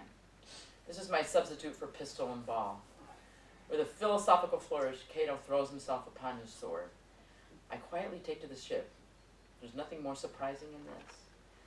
If they but knew it almost all men in their degree, sometime or another, cherish very nearly the same feelings toward the ocean with me. Okay, so what's the tone here? He's establishing himself as a castaway, so it's like he's making, by calling himself Ishmael, right? Because Ishmael, obviously the biblical, castaway of, drawing a blank, but yes, biblical studies, right? And it's also, he's setting the tone for who he is and and the choices that he made, because it's not very normal for someone to just like leave their life. What's Pulled to the sea because of his melancholy. But the way I he feel just, like. is the tone melancholy? Yes. No. No, It's it's hopeful. resolute. Does it matter? It's pretty straightforward. Yeah. I think it's hopeful because he sees himself already on the ship. He knows he knows the answer to his problem, so He understands himself. No one's laughing. I thought it was hilarious. Knocking people's hats off. That's Yeah, I mean, he's like. You don't ever feel like doing that? No, I think this is showing a great sense of humor. I mean, he's talking about following funerals and wandering around coffin warehouses, and it's establishing an intimacy. And a lot of people, look, this is the first thing we're learning about this guy. Now, if I met you, okay, you guys, just yesterday I was hanging out. There's a coffin store in Pick along 75. God, I was just there yesterday. I just got the drears. You think, uh-oh, who's this person? He's charismatic. Yeah, this is funnier than you anticipate. It's a story about, someone that's obsessive going after. Okay, so just look quickly at the next. what is the next? Huckleberry Finn. Oh, one other thing to know. Some years ago, never mind how long precisely. What's that about? Don't worry about how old I am. Could be at any time. Yeah. Could be timeless. But he's also kind of, I'm going to tell you a story. I'm only going to tell you so much. Oh, yeah. And there's so much content to it, because he's done it before. Whenever this happens, this is what I do. So he's resilient as all get out. He knows how to solve his problem. Okay. You don't know about, this is Huck Finn. Okay, so again, you don't know about me without you have read a book by the name of The Adventures of Tom Sawyer. But that ain't no matter. That book was made by Mr. Mark Twain, and he told the truth, mainly. There were things which he stretched, but mainly he told the truth. That is nothing. I never seen anybody but live, one time or another. Without it was Aunt Polly, or the widow, or maybe Mary. Aunt Polly, Tom's aunt, Aunt Polly, she is. And Mary and the widow Douglas is all told on that book, which is mostly a true book with some stretchers, as I said before. Okay, so what's the tone here? Who's telling it?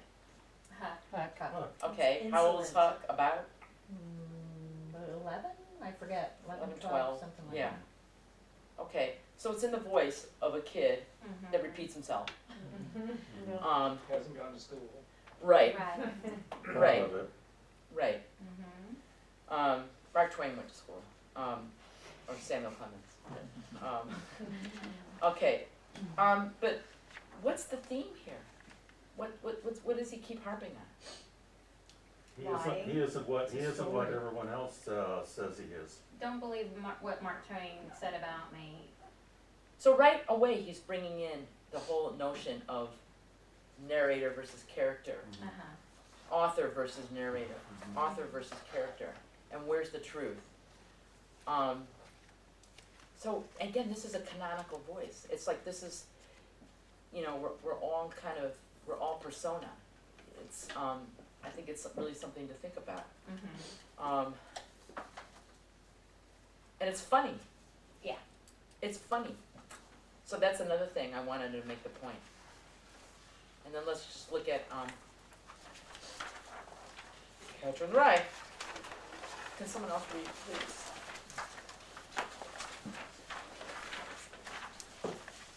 Nobody's jumping in, I guess I will. Okay. If you really want to hear about it, the first thing you'll probably want to know is where I was born and what my lousy childhood was like and how my parents were occupied and all before they had me and all that David Copperfield kind of crap. But I don't feel like going into it if you want to know the truth. In the first place, that stuff bores me, and in the second place, my parents would have about 2 hemorrhages apiece if I told anything pretty personal about them. They're quite touchy about anything like that, especially my father. They're nice and all, I'm not saying that, but they're also touchy as hell. Besides, I'm not going to tell you my whole goddamn autobiography or anything.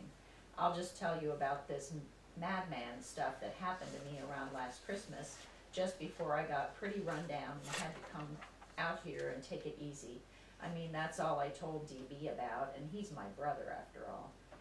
He's in Hollywood, that isn't too far from this crumbly place, and he comes over and visits me practically every weekend. He's going to drive me home when I go home next month, maybe. You want me to go on? You just read the end of the paragraph. He just got a Jaguar, one of those little English jobs that can do around 200 miles an hour. It cost him damn near $4,000. He's got a lot of dough now. He didn't used to. He used to be just a regular writer when he was home. He wrote this terrific book of short stories, The Secret Goldfish, in case you never heard of him. The best one in it was The Secret Goldfish. It was about this little kid that wouldn't let anybody look at his goldfish because he bought it with his own money. It killed me. Now he's out in Hollywood, DB, being a prostitute. If there's one thing I hate, it's the movies. Don't even mention them to me. Okay, so someone will characterize this voice. Rambling. He's a punk. He's kind of a punk. Rambling, Sam, Very judgmental, very judgmental. and he's the only authentic person in the world. Right. Right off the bat, he's the only person, which is the reason why I was kind of hoping you put himself. But what undercuts, see, but, you know, then there's the whole thing of the quote-unquote unreliable narrator. What undercuts The his madman claim? stuff. Well, it says his brother's a prostitute, and he says, "Don't talk to me about the movies." It's like, okay, your brother's not a prostitute. Your brother's probably in the movies. Let's not use, inflammatory language just to make a point. So. But he's actually doing something, yes, that directly undercuts his claim to authenticity.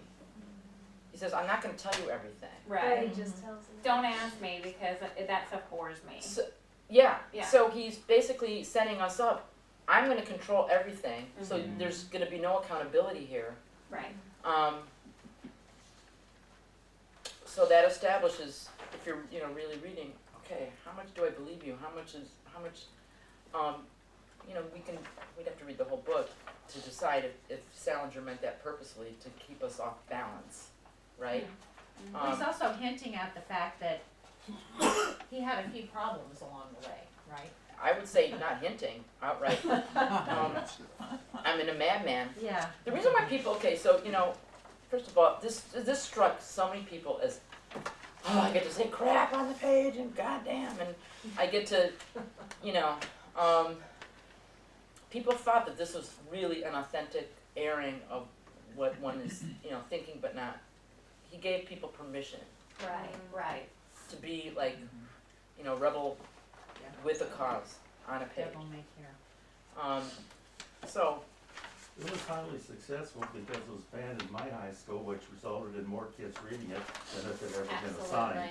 Absolutely. It was one of my favorite books in high Yeah, I mean, school, obviously. but you know what, Yeah, so but if you in teach my it era, these it was days, banned and therefore everyone read it. kids don't like it these days. They find it outdated. Well, it is dated. Who cares about him? And saying crap is like, oh, Nothing. really? Myself. So anyway, okay, so take your disappointment thing. Take your disappointment and write it in a third person voice. And actually, third person omniscient. So you have permission to write it that might incorporate other factors, other people that are part of it. Third person. Anything? Your disappointment. Oh, my disappointment. The thing you wrote that where you were disappointed by one of your 10 things. Third person or third person omniscient? Third person omniscient. In other words, I want it to go beyond just your experience. Okay, because when I wrote in first person. Yes, that was the intention. I wish you'd said, my default is always third person omniscient because I don't have a clue where I'm. Then write it in first person. Okay, then Okay, do because the I don't have a opposite. clue where I'm gonna Then- take something. Well, okay, that's the Okay. idea, no one Okay. does. So I can't just replace I with he. No, Has to- you have to have another voice altogether.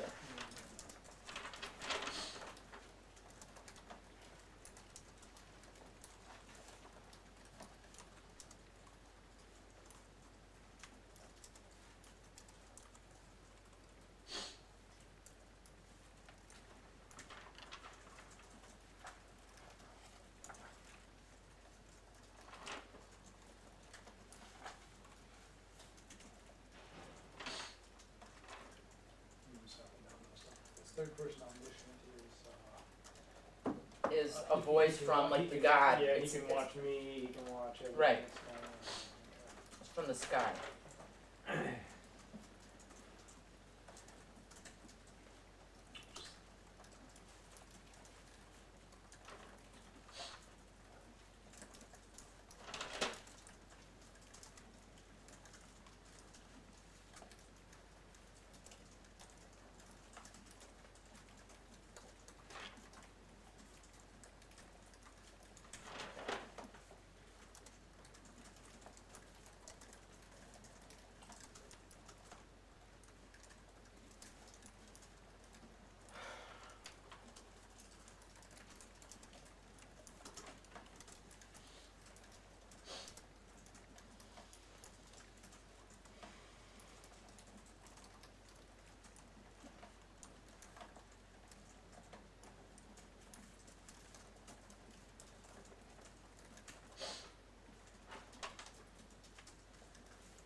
people.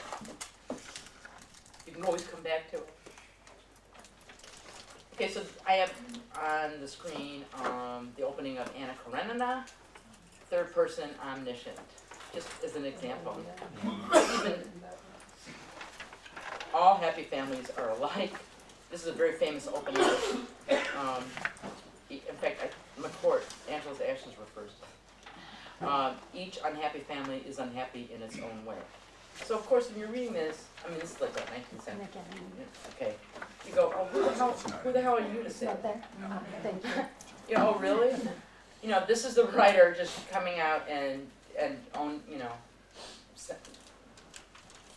This is also, I guess you could call it editorial on it. All was confusion in the Oblonsky's house. The wife had found out that the husband was having an affair with their former French governess, and had announced to the husband that she could not live in the same house with him. The situation had continued for 3 days now, and was painfully felt by the couple themselves, as well as by all the members of the family of the household. Okay, time out. This writer knows how this fact affected all members of the household, and he's telling you that. That's third person omniscient. Knows everything. And not only that, knows everything about families. It's, you know, it's a voice that's kind of gone out of favor these days, because we question the manifest authority of this, and we question the authority of this. Just our modern sensibility, okay? You have to just go with it when you read it. Right. Or like, no thanks. The children will, so this guy, and then, because it also begs the question, well, how do you know this? You know? One thing that really was interesting, if you want to, okay, so the book Howard's End by Ian Forster, if you've, I'm not expecting to have people who have read it, I'm just sharing with you my reading experience. It's basically in third person, and then like suddenly on page like 46 or 80 or somewhere, there's an I. And I went, what? And says, oh my God, so there's been an observer there the whole time, actually telling the story. Which really freaked me out, because it changes, you know, if you're, like, a famous one, changes everything, like, because you want to know what's your perspective. So, like for Great Gatsby, okay, right, Nick Carraway, the observer, is telling that story. Gatsby's not telling it, Daisy's not telling it, it's the interpreter of this. But we know it right away. We know it immediately. But just, so it begs the question, in Howard's End, who's I?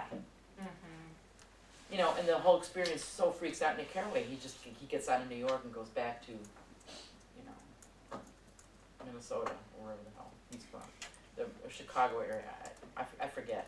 But anyway, so does that answer your question, what third person omniscient is? It unfortunately raises another question. How far could you continue this novel if you replaced Oblonsky with Schwarzenegger? What? You mean the name? Oh my God. Just the word? All the way, that full page so far holds true. Yeah, that's true for Schwarzenegger's. Oh, how funny. Yeah.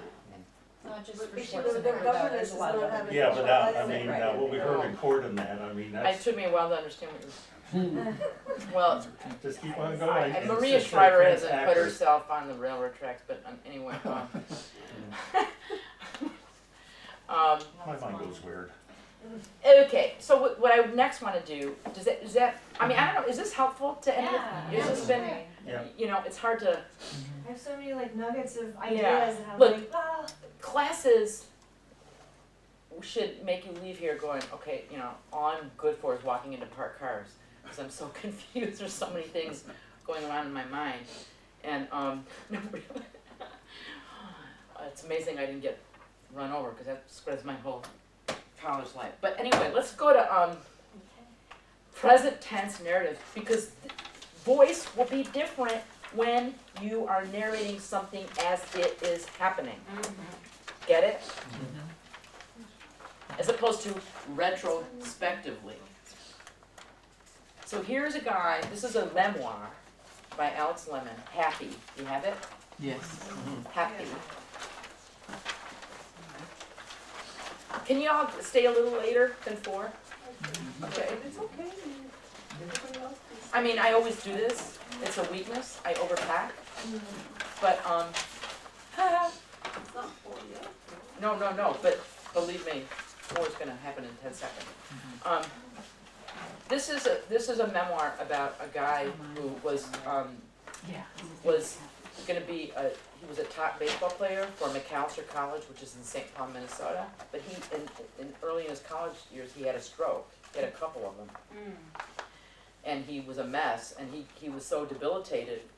So it becomes a story about how his mom comes and nurtures him back to health. So this is starting. It starts right with the stroke happening. Oh, that's what's happening. That's I what thought this he is. was just Yeah. so messed up. Well, he did do drugs. Yeah. He did spiral into it, but Okay. he's trying to reproduce the experience of The stroke. yeah. So we'll just read a couple, so someone else who hasn't read, please. You guys are so shy. I was Austin. under the impression that he had a really bad hangover. Yeah. That was Like right. he was on a I was bender. not liking it. She said you to read. How much do you want? Austin, just read the first page. Okay. The world whirls when I crack open. Bookshelf, poster board. The windows wink their eyes. The digital clock is a red blur. Every light pulses yellow, orange, and brilliant. And the TV is a blue splash. When I stand, the dorm room spins and I tip, slamming my chin into the bed frame. The temple rocks off the cinder block wall. My temple rocks off the cinder block wall and I crash back into the mattress. The first pounding breath is good morning, you asshole, and my insides rubber band. Woozy and flushed, I thrash through the bed covers while the cave of my room rolls. I lip smack away the bloody taste in my mouth. The more I struggle to focus, the more my vision twirls. I'm hazy faced. I'm fucked. Okay, so we don't need to read the rest of this to get it. And then there's all sorts of, let's go. So he's reproducing the actual experience. Obviously, this is very artfully done. I don't know that when your mind is going through this, it's thinking in such cogent observations. He's reproducing it. But the choice of the present tense allows him access, rather than retrospective, he's choosing this voice because he wants to place the reader in the immediate experience of it. So and reproduce that experience. So this would be the option. There's more punch to it than Yeah. in the present tense. Doesn't work for everything. Okay, so just if we can look really closely at the next one. This is a beautiful book by Wendy Salinger. Listen, because it's all about all the voices. It's a very oppressive voice of her professor father that you find out, maybe 2/3 of the way into the memoir, that he sexually abused this narrator. So in other words, you get to know this guy really, really well and all his jerkiness, and then you find out really how much of a jerk he is. So let's just read the opening, 3 or 4 paragraphs. Prologue. Yeah, it's called prologue. And someone? I will. Okay. I'm sure he's miserable, she says when I call. Tonight he took my hand and put it on his cheek. That's the first time he'd done anything like that. He never liked the way I touch him. Now he's in such pitiful shape. All he wants is to be petted. He keeps saying, "You don't know what terrible pain I'm in." I can't tell you whether to come yet or not. You have to make your own decision. Set your own priorities in life. I don't know if he'll be here in the morning. They watch him every second now. He tries to climb out of bed. I was there. I went to help get him back in, but he pushed me away.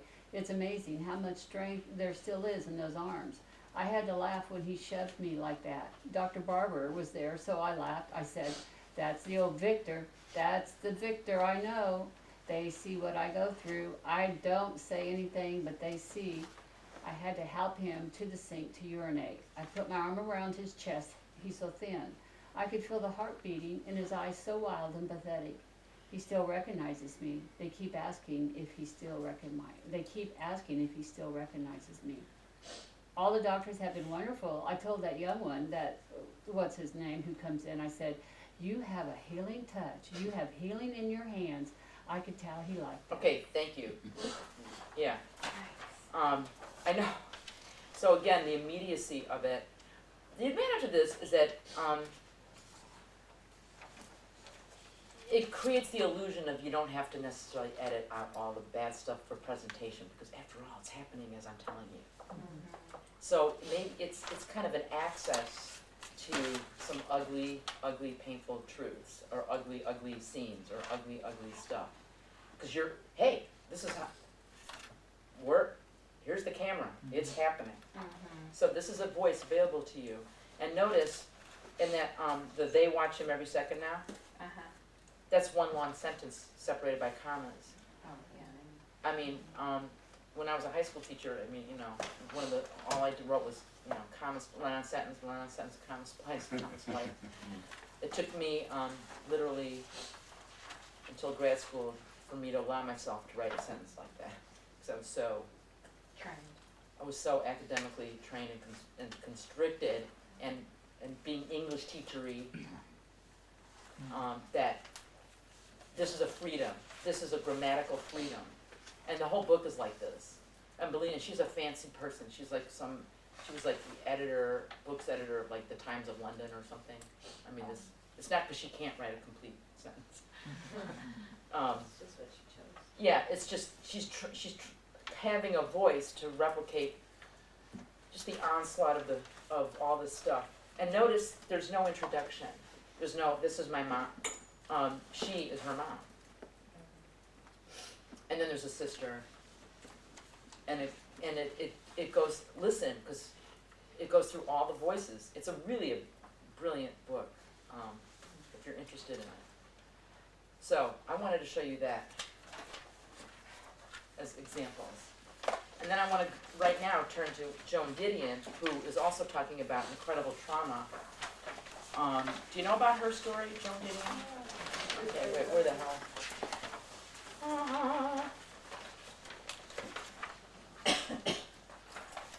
This is a definite, here we go. For those of you who, raise your hand if you don't know her story. So, okay. She is one of America's great essayists and novelists. She wrote some novels, Play It As It Lays, but she's written a lot about California and Slouching Toward Bethlehem and the White Album. These are amazing essays. However, these are The Year of Magical Thinking.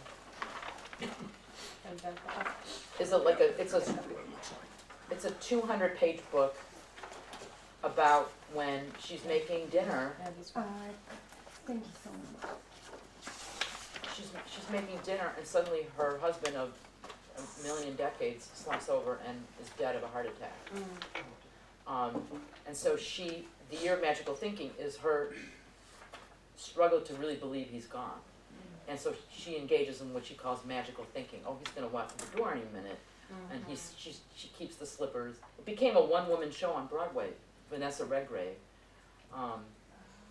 doing this. So it was wildly popular.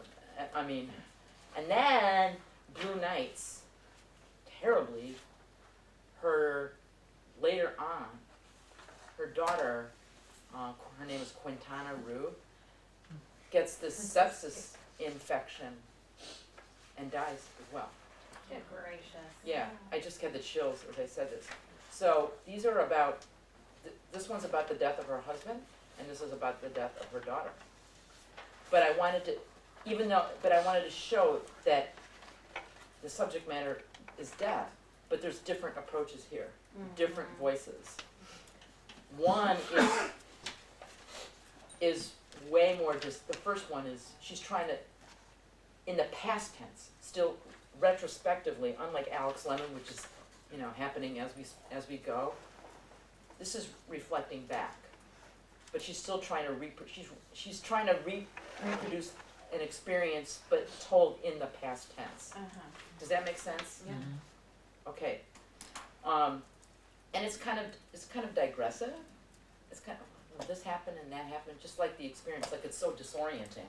Mm-hmm. So I just wanna, those were the first words I wrote after it happened. This is what the thing said. I read this. And then here, at some point, in the interest of remembering what seemed most striking about what had happened, I considered adding these words, the ordinary instant. I saw immediately there that there would be no need to add the word ordinary, because there would be no forgetting it. The word never left my mind. In fact, the ordinary nature of everything preceding the event. See, it's almost clinical. Mm-hmm. What do you think of this? When you read this, you don't have time to go over all of I it. was confused Uh-huh. too. At first, I had to read it twice. I liked it because I think she's really trying to go back and analyze. Like, I have no memory of telling anyone the details, but I must have done so because everyone seemed to know them. So she's going back and trying to figure it out, and that's just this search for the truth. I decided it was literary genres, so I figured I'd give it a break and read more than I normally would to see whether or not it was going to come together. In genre fiction, you would never get away with this. People put it down but the second page. Okay. I wouldn't put it down. I It's think more it's of a a memoir. Huh? Yeah, This is more of a memoir. Yeah. It is not more of a memoir. It It is a It memoir. is a memoir. This I is, think it's a really good example of showing because you really feel like she's dissociating, like clinically dissociating. but the point is she's reproducing that. Mm. And it's a voice that's like kind of, she could have gone high drama, like, there's, Everybody reacts differently to grief, and I connected with that line that you had said, that everyone seemed to know the details. When my father passed away a year and a half ago, I felt like, well, everybody knows about what happened, but I don't remember telling anybody about it. But because you're in that fog in that first 30 days, and then, you're just like, and somehow she's coming back to herself. Who knows how long after she wrote it, but You she's figured out still you in went that on- grief. You figured out you went on autopilot and you were Right. you kept going, but you It's don't. like out of body. Yeah. Yeah, you're out of Yeah. body. So she's not herself, but she is telling her story. I'm just saying, this was a wildly, everyone and their cousin, had read, this is very popular.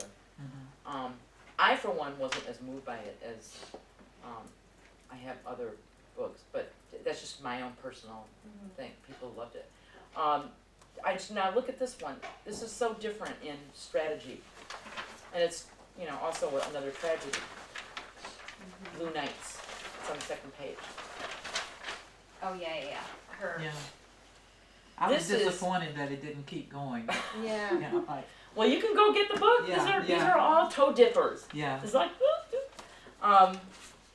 really, go get the book if you find it. I mean, because then you Yeah. obviously. So Sherry, what resonated with you about this? Well, they both did. And what's very interesting is I'm a huge reader. Some reason I've stayed away from memoirs. So I was just so stunned at the memoir having as much feeling as it had. I don't know what I thought, but I was stunned at the fact that it had so much feeling. Everything just had so much feeling, and she was able to describe everything, and I felt like I knew the people. Mm-hmm. And so I loved walking through it. It was like walking beside her. That's what it felt like, walking beside her through the story. And I love that. Okay. Yeah. You might want to later ask yourself what it is that made you connect with it about the voice. Yeah. It's a very controlled voice, Joan. But here, I mean, her daughter was young. I mean, not young, but like maybe in her late 30s. Yeah. And this is just after her husband died, so she's all alone. Okay, July 26th, today would be her wedding anniversary. 7 years ago, we took the lays. So she's going through a specific memory. I'm not going to read it all. Her choices, all. Sentimental choices, things she remembered. I remember them too. This is very deliberate. This is a much more controlled, less discursive, less digressive than the first one. Yeah. So then we learn this, and then then sentimental choices comes again. So she's trying to come up with a portrait of who her daughter was. Yeah, almost a lyric, almost a poetic obituary. Excellent. That's great. Yeah. So that's another approach. It's a more lyrical voice, whereas the other one's almost like you know, What? Sergeant Friday, you know, just the facts, I mean, But do you think that she deliberately chose to change a narrative voice, or is it instinctual that she felt that's how she must tell this story and this is how she must tell it's this probably instinctual, but there's a lot of craft. You know, this didn't just like come out. I mean, I think she's trying to intentionally create a portrait rather than reproduce the experience of someone dying, right? Because, you know, Quintana was in the hospital for a time and got sicker and sicker, never recovered. So she has a different relationship to the event, which, So it needed a different drawbridge. right. Because on the first one, she's kind of concentrating on the impact on her. And then with the daughters so far, the little bit that's there, she's concentrating on her life. It's not about her. Right. It's about the life of the daughter. So far, from the little bit we have. So that makes it different. I'm sorry, Brennan. Oh, okay. Do you think that maybe she was more controlled in this sense, so as to reflect her relationship with the person about whom she's speaking? Like, when if your spouse passes away, you're probably more like, oh, my partner, oh my gosh, and you're like kind of lost and flailing and more vulnerable. But like if it's your child, you know, the way that you are with your own child, even if they're an adult, I think of my own mother, she's quite reserved and doesn't quite let me see too much of her, and I think that that's kind of a motherly kind of thing. She was the adult. So she's being the adult and writing about, so she's being more responsible. She's more responsible with her words and her tone. I don't know. But I also, look, in the Year of Magical Thinking, her husband, you know, he's alive 1 minute and she's making salad and she turns around and he's slumped and dead. So that's a whole, you know. It's chaotic. That's a different experience. Yeah. So she's trying to write about just the impact of sudden, unpredictable, Right. even though we all go at some time. But, you know, when you're in the kitchen making a salad and you turn around, she asks him a question. I mean, later on, you know, soon enough, she actually tells you what had happened. Right. Like, hello? Ooh. I wish you told me you didn't like Caesar. Gallows humor. Everything to leave the You room. liked it. I'm So like, you went after yeah, Edith. dear Dean. Oh my gosh. That's terrible. We shouldn't be making fun of that. Yeah. Well, look, You laugh or you cry, there's a, you know, my grandfather's, I found out in my mid-40s that we in fact did have family who died in the Holocaust. And it was a guy I knew growing up. No one ever told me about it, no nothing. There was a chance reconnection with him, amazingly. I wrote him straight away. I had come from his home country, which was the Czech Republic. Because when we adopted my child, which was from Russia, we went to Prague. He showed me the very streets. He's 87 years old. He goes into his bedroom and hands me a spoon that he tells me, I made this with my own hands to survive 3 camps. I know I'm gonna die real soon. It's yours today. This is yours. And because where I'm going, I can't take it. If you want to see the spoon, go to the Holocaust Museum. It's in a case. It's in the have you been to the Holocaust Museum? No, I just. It's in the death camp room, and it's between Majdanek and Auschwitz. And it says my name donated. But anyway, he had a line. This is talk about gallows humor. He was the only survivor in his family, and he just said, "Well, you know, I just feel I'm going to die soon. I just feel it." He says, "And I'm going to be cremated because I want to follow a family tradition." Oh my God! He said it. I didn't say it. So he has a right to say it. Talk about You gallows put humor. that in a book, people will criticize you. Of course. Yes, they will. No, if I say it in his voice, though. Yeah. Okay, yeah. This is not cultural appropriation either. Yeah, no. But no, I know. I know. We'll never. Yeah, but he would So, say something like that. But wait, why did I bring that up? Gallows humor. Okay. Yeah, Oh my gosh. Okay, so we have one more writing thing, and we aren't.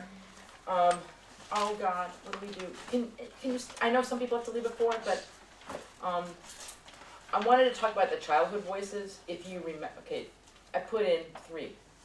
There's the Joyce, because I wanted to show you that there were different voices for different ages of a child, right? And the second one, Patty Clark, Ha Ha Ha, I included by Roddy Doyle, who wrote the book The Commitments, from which the great movie was made, The Commitments. It's an Irish guy. He won the top prize in Ireland, or in the English world, the Booker Prize, with that book. The whole thing is told from a voice of a 10-year-old. That voice that you read, those 3 pages. Patty Clark, Ha Ha Ha, when Liam about going to the bathroom in the pants and stuff. Yeah. And a nice teacher. Sorry, I have to go and make dinner. Oh, okay, bye. Bye. Agatha Christie. Oh, we couldn't forget it, that's fine. And then we're, you know, that book, 10 Little Indians. Yeah, I'll see that. Yes. Oh, I found it. I took in college, I took a class at UT Austin of Jewish book, Jewish humor. I printed it. They really have some, their humor is very dark.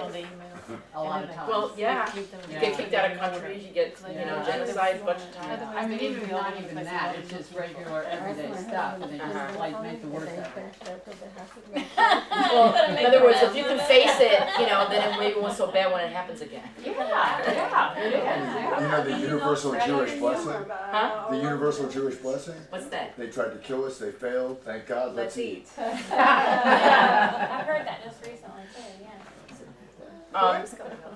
Okay, so, do we have to go, I mean, we don't have much time, where's the childhood? I haven't even gotten to the novels. Okay, so just, Patty Clark, Ha Ha, I'm just summarizing, you guys are gonna have to go back again. The whole novel is told in this voice. You can like it or not. I found it tiresome. Yes. But a lot of people loved it, and it won the Booker Prize, which is I like like the it. National Book Award. But for over 250 pages or whatever, it gets. To Kill a Mockingbird too, and it's just Huh? To Kill a Mockingbird too, and it's Well, that is just so amazing. retrospective. No, but I mean it's told by a child, right? Right. No, it's told by the adult. The summer we turned 13, Jem. You know, it's so. And then she goes into Oh Finch's yes, Landing, yes, and it's yes. all this history. And in fact, Yeah. there's some really complicated vocab words there. And I'm going, how do you read this as an 8th grader? Right. No, I mean, They no, weren't ready. it's actually pretty high, Oh, yeah. high diction. And the vernacular when she breaks it. Yeah. down, I love this. Well, it morphs into that, but it is in the voice of the adult recalling the experience. Right. Yeah. So this is really from the 10-year-old as it's experiencing, and then the last one is very brutal. Of a young girl. The color purple. Oh, The yes. Color Purple. Yeah. Writing to God about the terrible things happening to her. And it's obviously, I've seen Alice Walker, she doesn't talk like this. This is of a girl in the South, uneducated, who is raped repeatedly. So, what I wanted to do now is, I want you guys to narrate a time.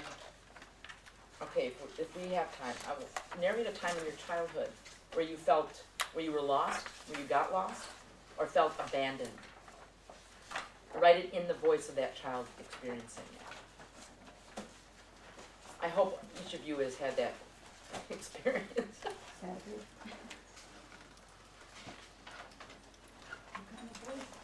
In the voice of the child. In the voice of the child experiencing loss or abandonment. In any way.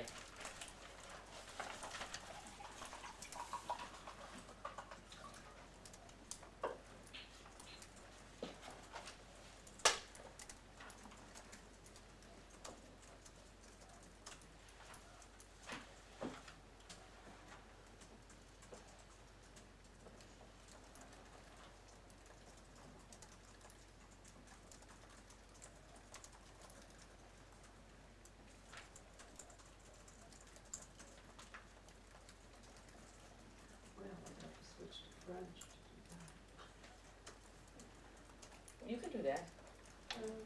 And you do what you like, whatever works.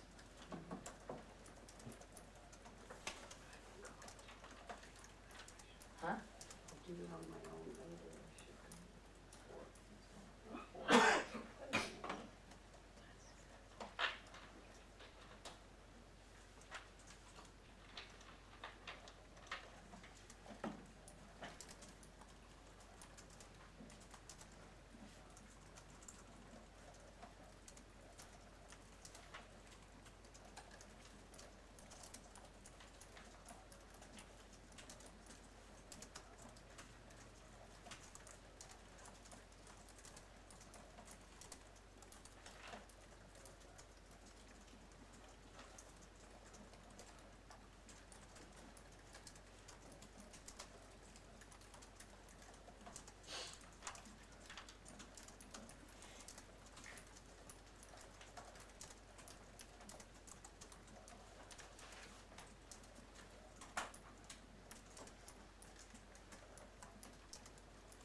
Okay? Now, we don't have much time, but what I want you to do when you go home, if you so inclined, is to write the experience in the third person. You know, an adult. Don't do it now, because we, for those of you who can't, who has to leave at 4, who's willing to stay another, 15 minutes or so? I think 15 minutes is fine. I can see. I can sit. Yeah, I'll sit. Yeah, I apologize for overloading, and I do it. So, yes? You know, I just wanted to say what I found, I've never tried to write as a child. And what I found that was interesting is that I kept wanting to put reflection in there, which children don't have. So I had to keep pushing back on the reflection, as no, a child would not reflect on the outcome and on things, and It I might, just, I I mean- found that really interesting that I kept wanting to put adult reflection in there when, Might you read out loud what you wrote? No pressure. well, the only time I can remember being lost is for some reason in first grade, I decided I was gonna walk home for lunch instead of going to the lunchroom. Don't know No, that's cool. how I got out That's of cool. school, I don't know, but I did. And I was positive I knew how to get there. So I just said, it's hot out here. This is it. This is the right corner. I'm getting so hungry. No, it's not it. I want my lunch. I'm so confused. All the houses look the same, but I don't recognize any of them. I thought Mrs. Jones lived on this corner, but I don't see her swing with the flowered pillows. It's been a whole long time that I've been out here. Maybe I should go back to school. I'm so hungry and hot. I wish my mama was here. Yeah. That's great. We're in her voice. I could see you, and that's wonderful. Yeah. So I'm inviting you to go back and put all that backlog reflection Yeah. that you can narrate it from a third person adult to you can do that. Okay. The funny thing about that is that so the McCourt book, if you really look at it, actually combines both. He manages to reflect, but he says it in a voice of a child. So you always know there's an adult narrating it, Yeah. which to me makes it a lot more interesting. Okay. He's reproducing the experience, but he's also going places that a kid would not go. So you're getting the best of both. Mhm. Again, it took him decades. He had a two-man show with his brother Malachi, Mhm. and called A Couple of Laggards. Yeah. And they tell stories. They go to pubs and tell stories Mhm. about their lives, these horrific stories, but they were told in a funny way. He was trying to write and write and write the story for decades. He was a high school English teacher in New York City. And then when he heard that voice on the floor, Mhm. the kid, there's the drawbridge. And it enabled him access. Mhm. And he could tell the truth. Yeah. He could really render the experience authentically. And that somehow, he's passed now. Yeah. But that allowed him and he just knew it, So I wish I could tell you more about where to find it, like in what closet and what drawer. But I will tell you that the way to find it is going to be by being with it. Being with it. Keep trying, keep trying, keep trying. Be open. And something you might hear will go, oh God. Look at Saul Bellow. Look at McCourt. I mean, not every writer I know will confess as to how they find their voice.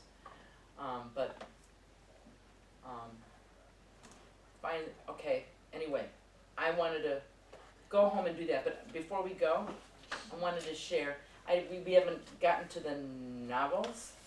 One thing I do want to talk, along those lines, Richard Ford. Independence Day, he's in the packet of novels. That is the middle book of a trilogy that he wrote, starting with The Sports Writer, then Independence Day, and then a book called The Lay of the Land. Independence Day won the Pulitzer Prize. It's a fantastic book. Now, I heard him in a reading in Seattle when The Lay of the Land came out, and he was talking about how he came to this voice, because he was wrapping up the trilogy, with this third book. This is the third installment, and the character's name is Frank Bascom, the one that narrates about how he got jumped in Haddam, New Jersey.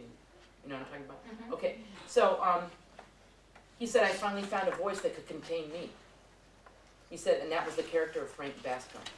It was the voice, it was the character that somehow allowed me, accommodated who I was.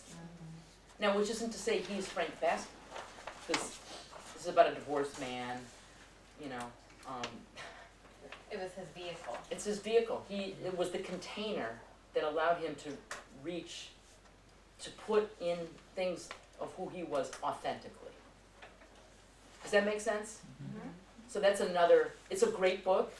It's a little heady, Oh, we're not done yet. We're No, not- no, that's okay. I just want to make sure that it's still recording. Oh. That's all. Oh gosh. It's a great book. It takes all place over a weekend on July 4th weekend. So it really is this whole exploration of what it means to be independent, you know, on a national level. There's some political overtones and also personally, and he's got a troubled son he's with. It's worth your time. It's longish, but really a great reading experience in my opinion. But I wanted to look at one of my favorite voices. It's so unique. I don't know if it drove you guys insane reading it, but the voices of Stanley Elkin. The Magic Kingdom. So I wanted to show you that, well actually I want to focus on the essay, The Summer. I have to find it. Oh, the Summer of Yeah. True Confession.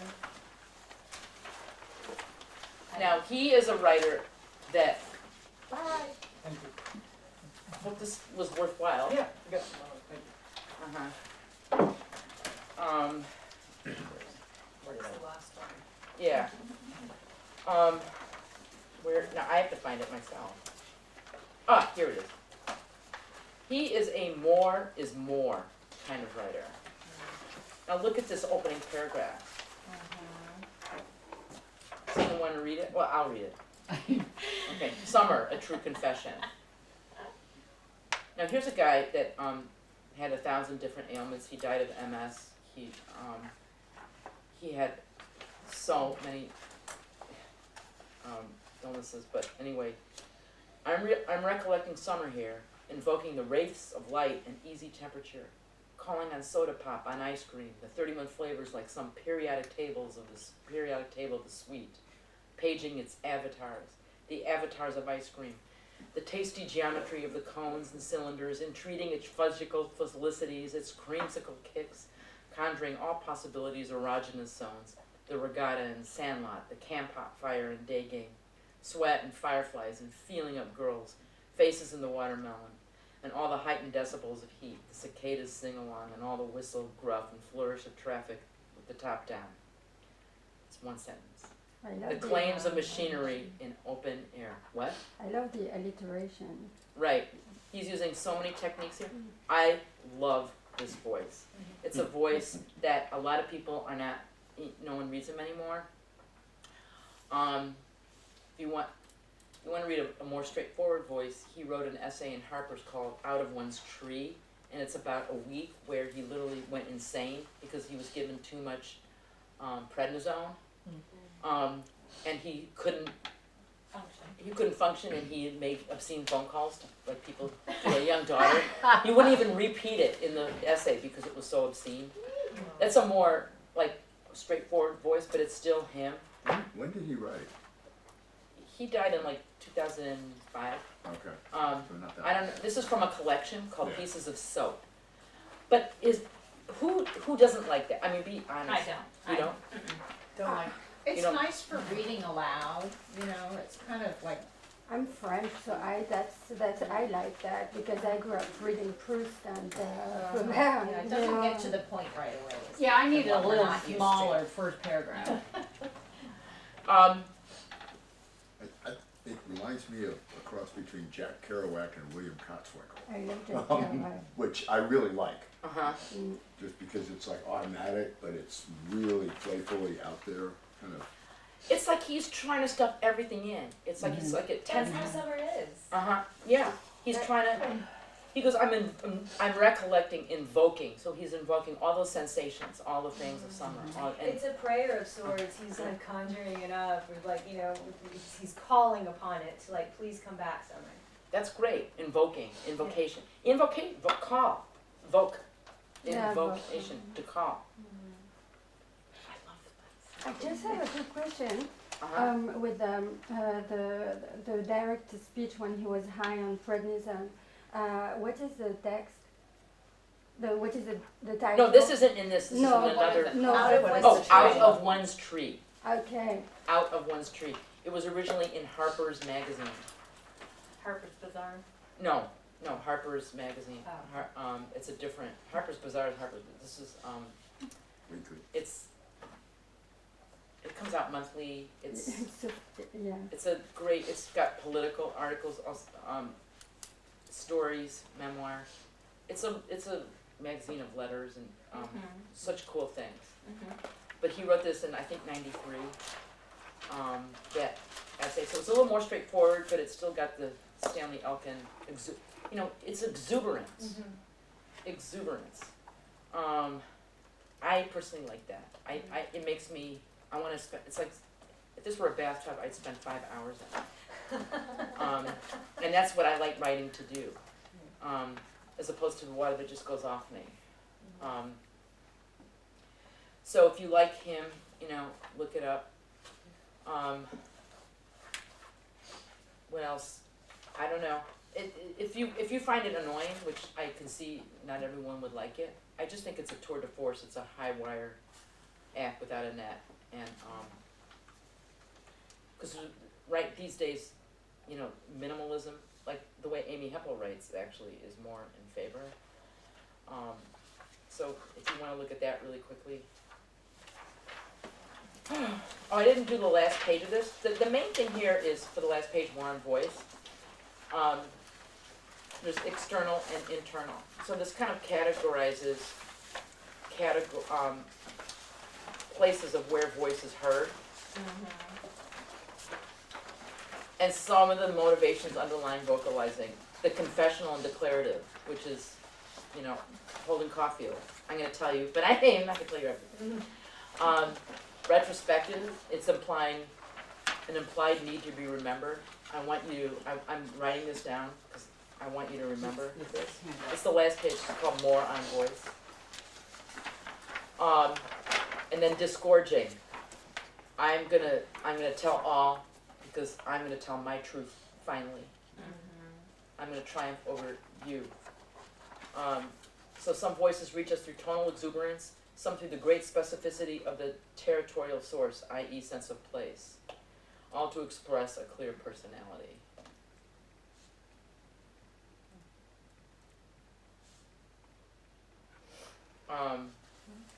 So that's the other thing. She's at the bottom of the page. Yeah. That's the other thing, people, is that find voices out there in the world that that resonate with you, because it will really help unlock. It will, when you reconnect with that, it's like validating the way you see the world, the way you feel, the way, words. Look, feeling is like swirling, and it's gravy inside. So we've got this really hard challenge to find these finite things that can represent that. And so at most, it's going to be a kind of an echo. And we struggle and struggle and struggle to not only find the right units, words, but then to put them in an order that's going to accrue to a feeling in the reader. So when you find someone who does that in a way that resonates with you, grab onto it like a life buoy, because otherwise you aren't in an ocean drowning of all sorts of feelings, and read it again, get more of the writer. I have a writer that has liberated me greatly. He's a Chicago writer, and maybe you haven't, named Stuart Dybek, D-Y-B-E-K. Do we read We Didn't in your class? It's, I think we read one thing. they didn't have, it's, okay, well, anyway. He writes stories. He's an amazing writer, and he's a Chicago writer. Part of it is the setting that I resonated with, but he basically writes Grail stories. Oh, Je Reviens. Did we read Je Reviens? Yeah, we did. Yeah, that was it. Yeah. Okay. He writes Grail stories, like searching for something that's gonna be, but in a gritty setting of Chicago, in gritty stuff. So, Coast of Chicago is a great book. You know how cities have one book, one writer or whatever? Chicago used that. One Coast of Chicago. There's shorts, little images, and then longer works, and then some shorter ones. So he unlocked for me a mode of seeing. But then I learn So if you don't like this voice, try to figure out why. And then maybe there's something inside you that's resisting. Well, I know why. Okay. I know why. Do you want, I don't have time. But it might be something that you're resisting in your own, like, I was in a class, the same class that I read Dieback in, and we had to read some Joyce Carol Oates stories, and I just didn't like that voice. I just didn't like it. And, the teacher said, well, ask yourself why you're resistant. You're probably gonna learn more from what you're resisting than what makes sense to you. And, you know, there's a lesson there. I kind of figured out why. And now she's my friend. I mean, her voice. I've made friends with it. Etc. So, that's what I would say to you. The novel excerpts, we didn't get to them. What I did want to say something about the Toni Morrison, the Bluest Eye, where she starts at C, Dick, and Jane, and it gets crazier and crazier. Okay, so what is she doing there? Does anyone have a clue what she was doing there? What? When you see all the world around you and you see Dick and Jane, and here's the mommy and here's the daddy, and when you go through your world, you can see Dick and Jane and mommy and daddy, see Dick and Jane and mommy and daddy, and it's all these sweet little white families, and you see it, and then it becomes the normal. It becomes the narrative of America. But maybe you're too young. Experience. The ticky-tock house. Yeah, it's because when I was in first grade, every book said, here's Jane, here's Dick. Right. See Jane run, see Jane. That's how, those were the primers. Those were the primers. Run, Jane, run. That was every book in every school. Yeah. So, No, we had Jack and Jill. So you had Jack and Jill. And then there's the dog Spot. Yeah. And it's yeah, all Spot in was like the dog. these easy Yeah. little words. Yeah. Because they're teaching, but it's a white family that Yes. gets This is how you blonde learn hair, how to blue read. eyes. That's what I was saying. And There's so- never White picket fence. represented. There's Yeah. never Sherry represented. Baseline. Never. But that's not it, because at that time you didn't expect to be represented. But I mean, you she's didn't. having a disconnect. So that thought never She's having a would have come. disconnect with. Well, exactly. It's Yeah. it's blowing up this American myth I know. and Yeah. rhythm Yeah. to smithereens. I know. Saying, Yeah. Yeah. F this. This is You know, not, just this is not this reality. And yes, here's, this here's is not the real reality. world. So look what she does in this one opening. She takes a rhythm and a prose style that everyone style. Mhm. She takes it Formula. almost a formula, and within 2 pages explodes it and tells us. She doesn't introduce it. She tells us, we're gonna go now to the real To the real nitty gritty. Right. Trick of the mind. And then there's more incest and all. I can't tell you Yeah. why, but I can tell you how. Yeah. So hello, that's the rest of the novel. Isn't that brilliant? Yeah. Yeah. I mean, I don't know if that turned you off because it was like weird. Yeah. I got it. It looked like a song. It looked. I saw Yeah. a movie. You know, I thought it was creative. So again, different voices. Yeah. And if you've read Beloved, that's a completely different voice. Yeah. And this woman is also a highfalutin essayist that she published recently, just before she died. You know, she died recently. Yeah. God, I have it in my shelves. It's a pink book. It's a book of highly erudite essays. So she's a ventriloquist. She can write in a million different. What is her genre called again? I really like magical realism. I can't remember what her genre is called. Well, I don't know that you. Well, there was a book, I remember I read it years and years ago. Beloved? No, I don't know whether I read it in French, but she's describing a situation where she's saying, my son, I had to set fire to the room because he was trying to get back into my womb. Yeah. Do you remember? I read that recently. You read it? Yeah, I read that book. I can't remember the title, but I found that absolutely amazing because it really blew my mind. Yeah, really, it blew my mind. Does anyone have any questions? I mean, I don't know, did I answer questions? Did I lead you into wider? Oh yeah, I think you set the dynamite on fire. Gave us things to think. I love the writing exercises. Yeah. Especially when I went from first person to third person. I was like, it's the same story, Mhm. but it was so different. But to do that back to back kind of was Mhm. something I never thought of doing, which is a good way to do it at home. Uh-huh. When you're not liking the voice, then just try another voice and see what happens. The point is that we all have so many different voices in us, Yeah, and it's really, really true. yeah. And you know, the way I would talk to obviously in real life, but the voice on the page is not how you talk,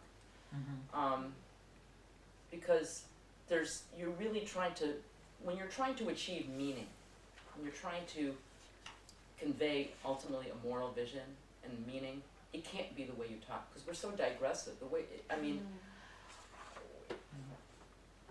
real dialogue, it's not like a ping pong back and forth, it's all over the map.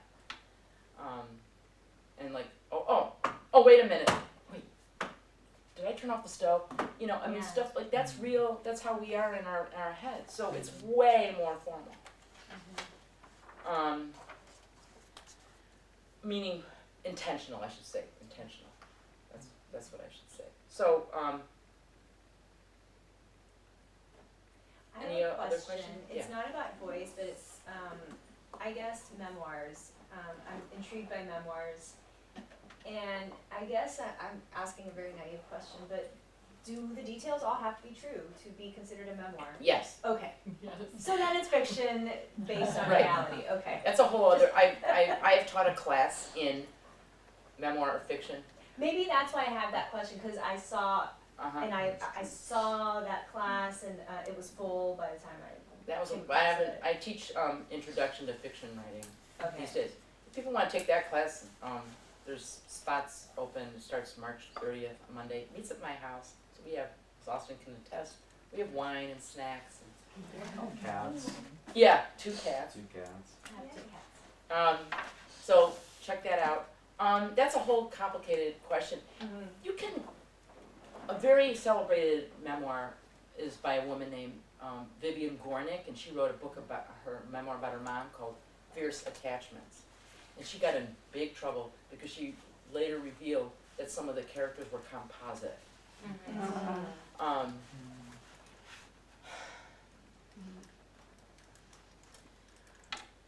Doris Okay. Lessing and Simone de Beauvoir wrote very different ones and really interesting ones, really good ones, very differently. I will also confess, I have an essay that was published last year, and the very opening actually didn't happen exactly as it did, but it was, no, it was so typical of my dad and me. Do you want to hear it? Sure. Oh shoot, where did I put it? Off the grid, if I can find it. It's about my move. There it is. Yay! Okay. Come on. Where was it published? How much longer? Not that much. There's a thing called Minerva Rising. Oh gosh, I can't. I had it all nice because I would send it to people. I'm gonna have to. Okay, sorry. Okay. You should be able to rotate it, one of those. How do I get it bigger? Shit. I don't know how. There's Nice to meet you.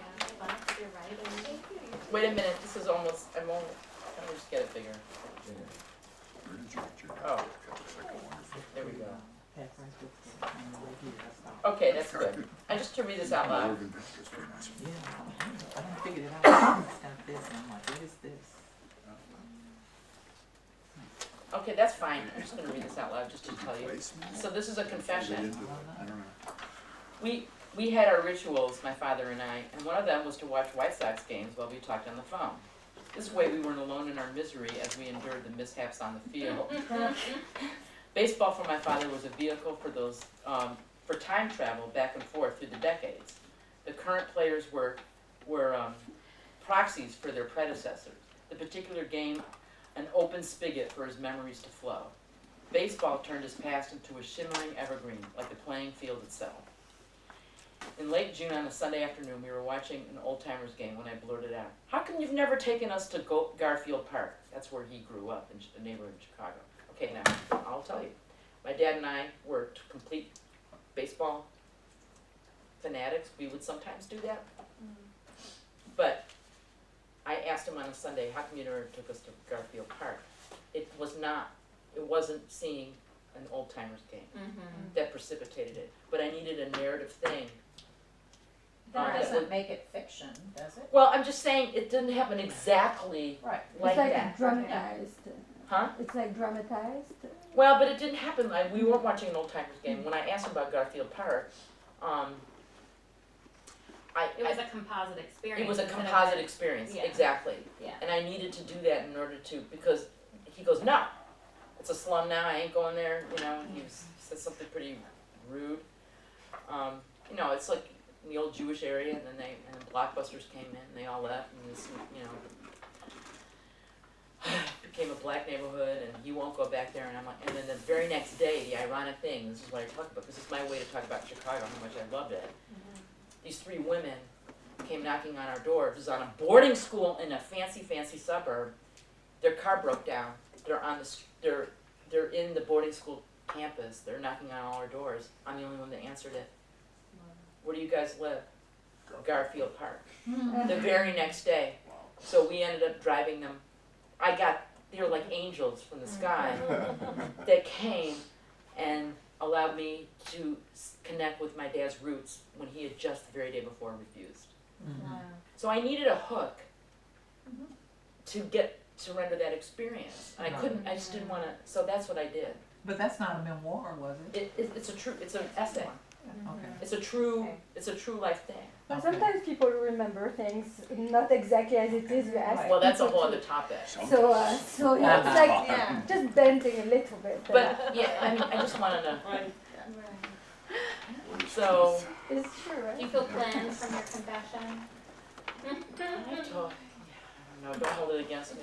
I wouldn't. Okay, guys, thank you so much for devoting a beautiful Saturday. It's a huge topic. It goes on forever. Do you want us to help put the chairs back? Oh, that's right.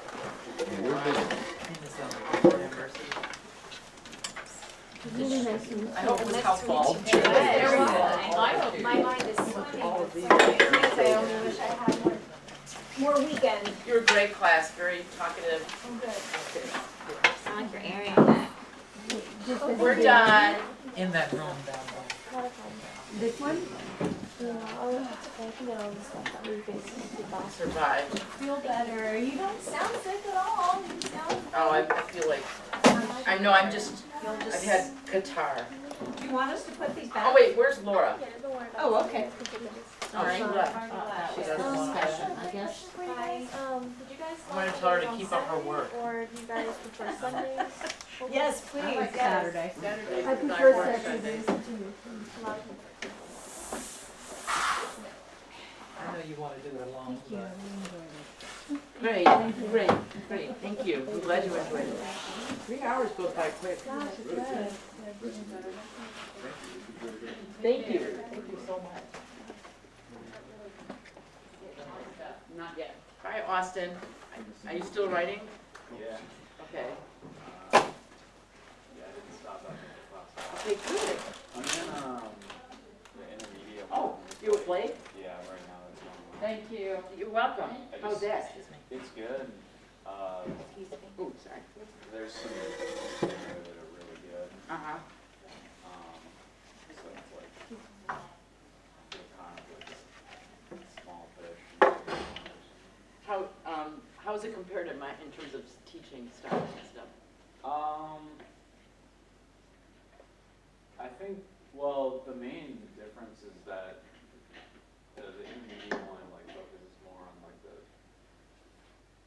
once we started submitting, it was all about the submissions, the whole class. Oh. But the introductory one you did was like a lot more conceptual. Oh. And, Is that bad? I mean. No, I don't think it's bad. Because I think the introductory part kind of warrants it. Uh-huh. Like even more so than the intermediate one. Mm-hmm. I think it's appropriate for the intermediate one to be taught the way it is. Does he do stories along with it when? Well, we have a one craft book. And Benjamin Percy. Yeah, and then we have what's it called? Best American Story. No. Here. It's this. Why am I not remembering? City of Thieves. Yes. Oh, okay, a novel. Yeah, novel. But we don't even talk about, like, in the beginning we talked about them, but then now we don't even do it. Now Really, with the Benjamin Percy, you don't even talk about it? Well, we did in the beginning. Thank you so much, Sherry. But now that people are submitting, it's just maybe like 10% of the class. Oh wow. Well, he's like 9 people in it, right, or something. So he's got a. It's like groups of 3 people. Wow. So you write letters and all that stuff? Response letters? Yeah. Yeah, okay. You know, it's interesting because I know some students have gone on to his class